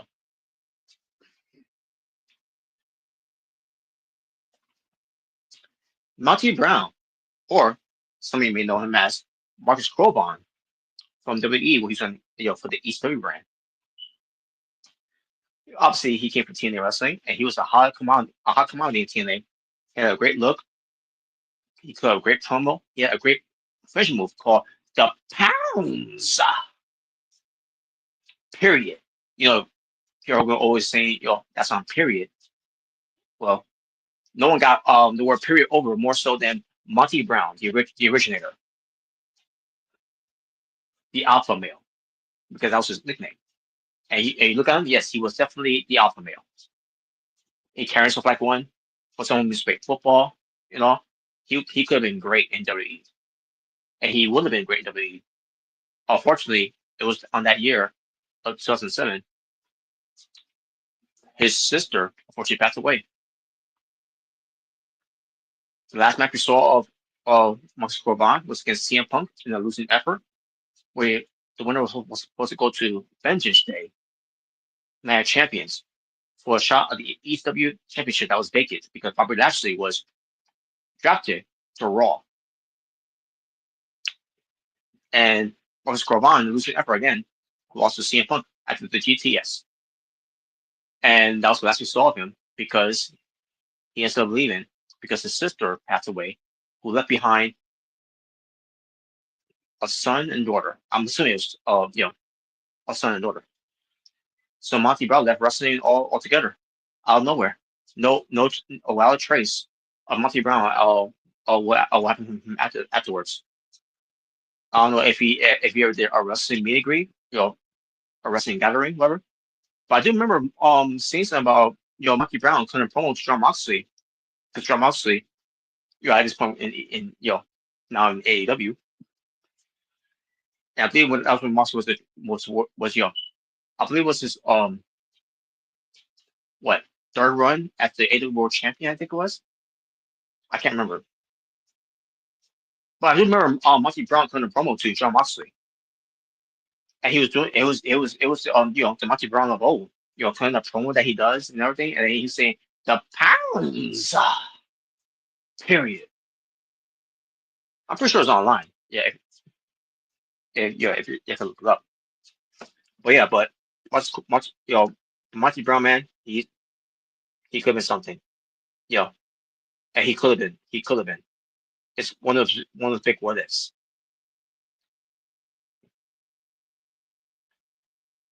Okay. Monty Brown was 3, by the way. And Scott Riggs was what, 4? Yeah, Scott Riggs was 4. Now it's number 2. Molina. Now we already know Molina is one of the biggest women's wrestlers, during those times in WWE. And then ended up being gone from WWE. And then she went elsewhere. And then she made her a little stitch in TNA, which I wasn't much of a fan of her because she was obviously she was a lot older. I didn't think she had it anymore. But then I can't remember what match she had with that she ended up looking good in it.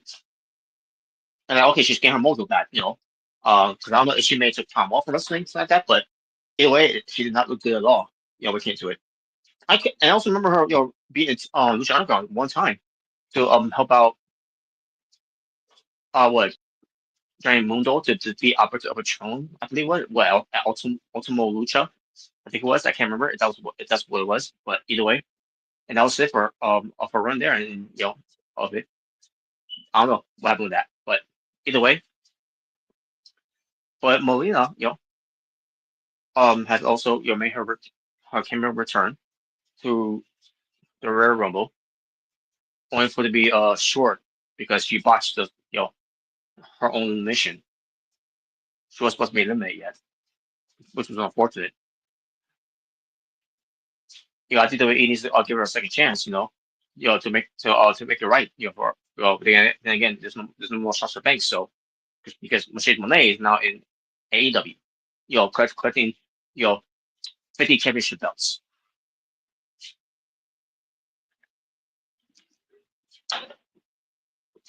But anyways, for Molina, there was a wildfire that happened last year. I think it was a wildfire that happened last year where it came to what happened at California, and Molina was around that area, or at least she was living around that area, and they was wondering where is she.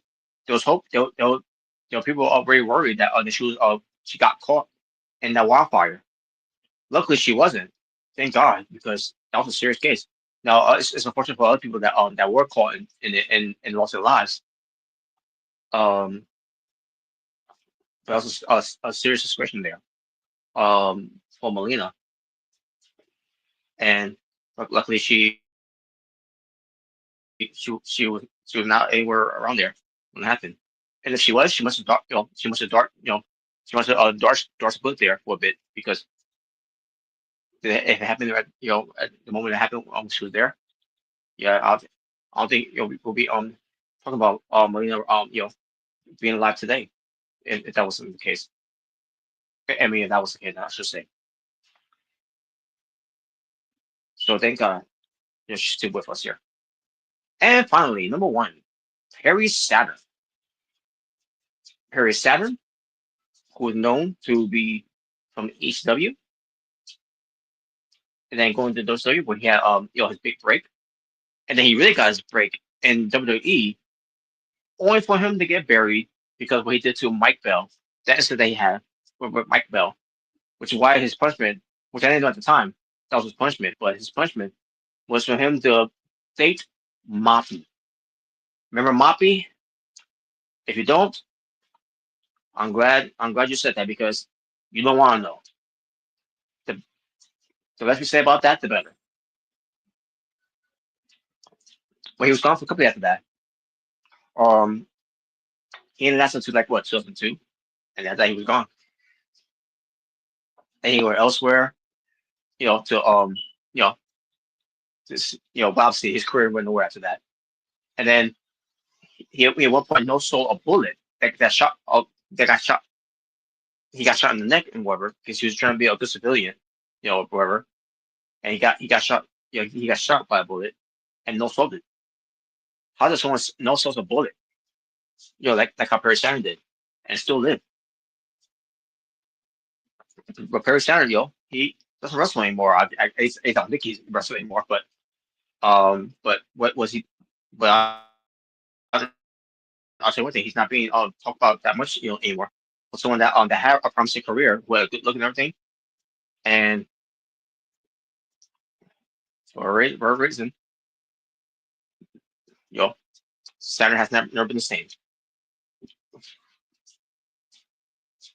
There you go, folks.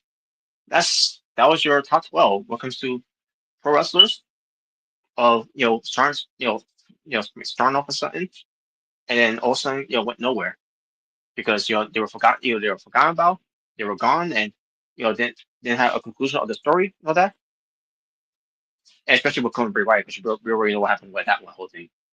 COVID is what took Bray Wyatt away from us. So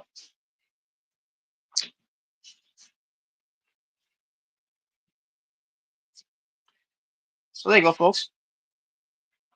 And that being said, I think I'm gonna wrap up for now. So that's pretty much it for that, folks. So thank you for watching. First off, let me first say shout out to the awesome Colorado fan. Shout out to Steel Storm. Shout out to Tokyo, the moderator of the stream.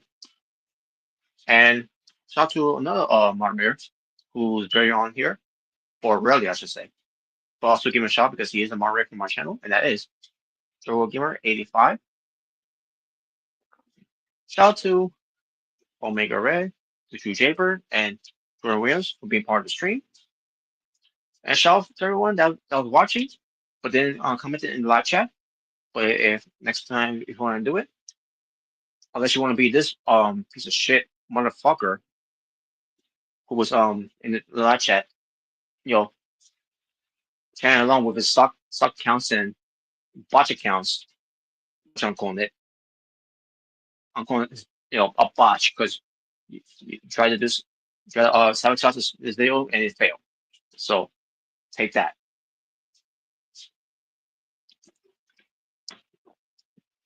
But if you are those people that wants to comment, make sure to do it in a positive attitude, positive vibe, positive love, positive support, positive energy, positive comment all the way to keep it a safe space, to keep it cool and aloof, zen, and there you go. That's the best way to do it. So that being said, folks,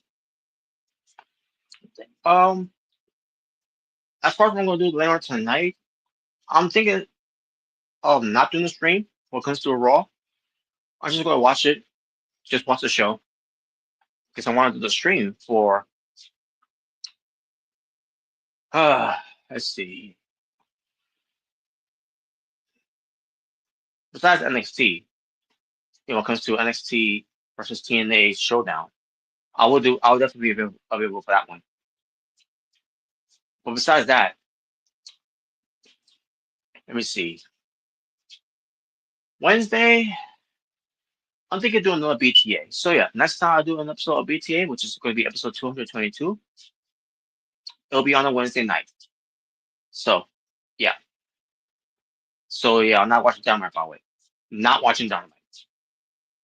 After that that 6-year anniversary show, yeah, I'm definitely not watching Dynamite. What comes to wherever the follow-up's going to be after that show. So you could just forget that. So on Wednesday night, it'll be episode 252 for Being the Asylum. So that being said, folks, that's it for this episode of Being the Asylum, episode 221. 252. 251, let's say. This was episode 251 of Being the Asylum. Next time you see us do another episode of Being the Asylum, it'll be episode 252 on a Wednesday night during AEW Dynamite. So there you go. And like being said, folks, for the True Jaybird, Omega Red, and Jordan Williams, it's the Natural Born Thriller saying peace on the streets, so be well, stay safe, take care of yourself, everything's going to the world. But I'm out here. Talk for now. As I bid you all an abdo with a goodbye and good night. Bang. So, folks, I'll see you all on the Tuesday for NXT versus TNA Showdown Watch Along. And I'll see you on Wednesday for AEW on Being the Asylum 252. I'm going to end it here because I'm really tired. And we'll see what happens on the Friday and a Thursday. But I'll tell you one thing, on the Saturday, after I come off from work, I don't know what time that will be. Hopefully Omega Red will still be up and available for and have patience to me to come home, so that we can watch the show together. I hope so. I don't know what time I'll be back, but hopefully it'll be like somewhere from 9 I'll be back. But either way, I'm gonna try my best to get out of work fast to head on out and hop on the train and we'll get ready to watch the show together. All we have to do is to avoid spoilers on that day to see clearly everything that's come to light. So there you go.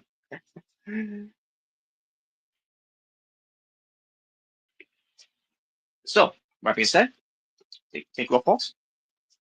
Until next time, take care of yourselves and each other. God bless, peace, and take care.